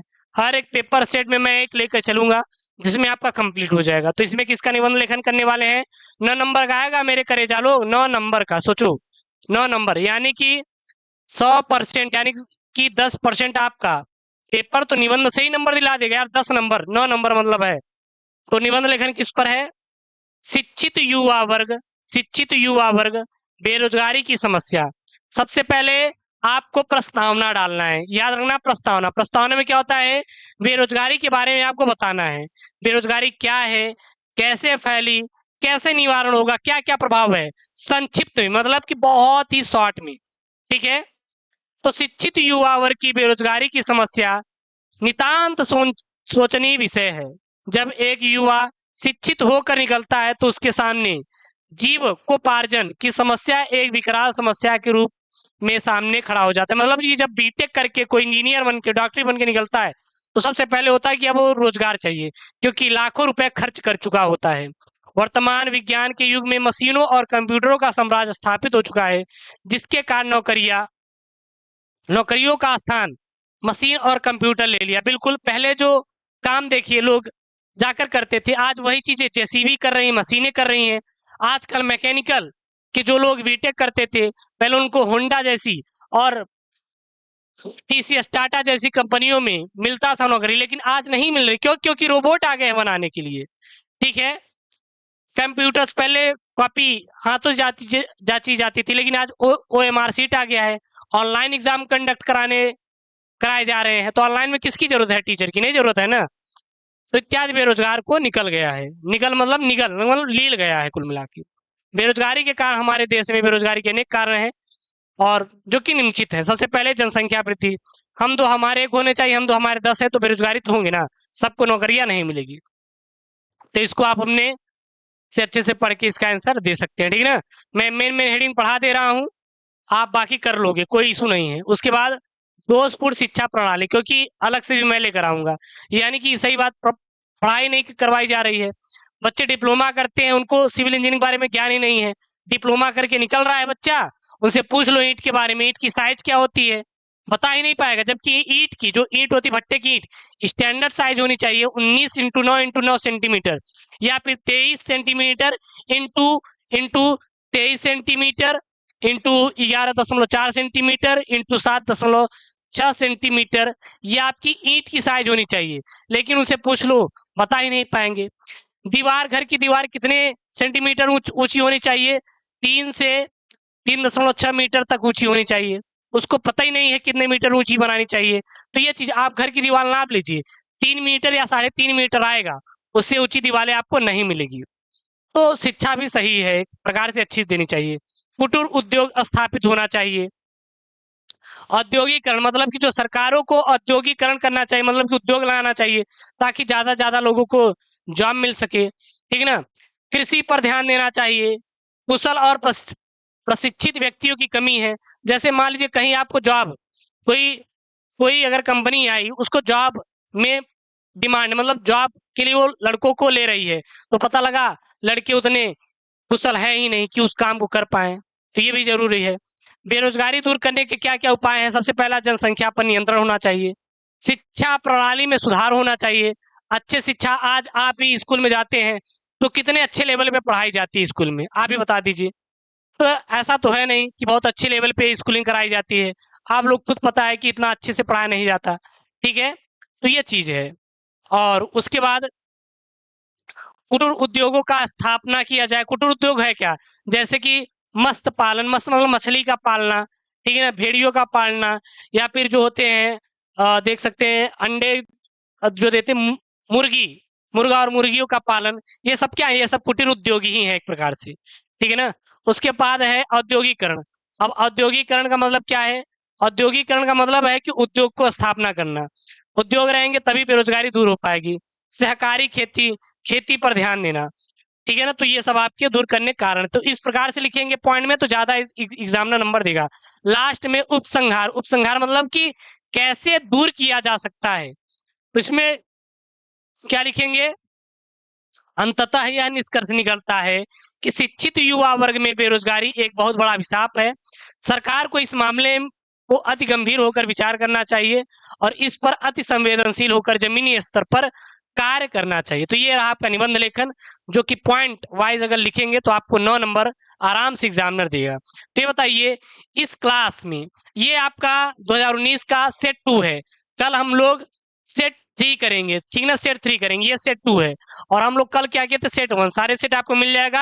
आप कोशिश करिए कि ये सारे सेट तैयार कर लीजिए, 28 का 28 सेट आपकी डिमांड है। हर बच्चा चाहता है कि मुझे 4 सालों का पेपर सोल्यूशन मिल जाए, और जब मैं आपको दे रहा हूं तब आपको पढ़ना चाहिए यार। 28 सेट मात्र 28 दिन तक पढ़िए, 100% गारंटी देता हूं आपको हिंदी पढ़ने की जरूरत नहीं पड़ेगी, इसका प्रॉमिस मैं कर रहा हूं। और आप लोग जैसे ये प्यार दे रहे हैं, आप लोग हमेशा देते रहिएगा। और मैं आपसे रिक्वेस्ट करता हूं यार कि चैनल आपका है, प्लीज आप बोर्ड तक अपने इस चैनल के साथ बने रहिएगा।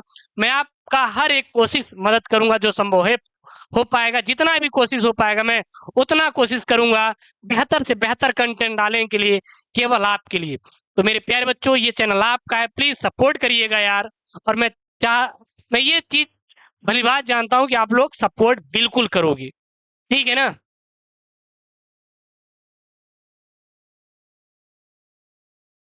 टेंशन ना लो, बायोलॉजी में पढ़ा दूंगा, टेंशन ना लो। थैंक यू सो मच यार, thank you so much, thank you so much.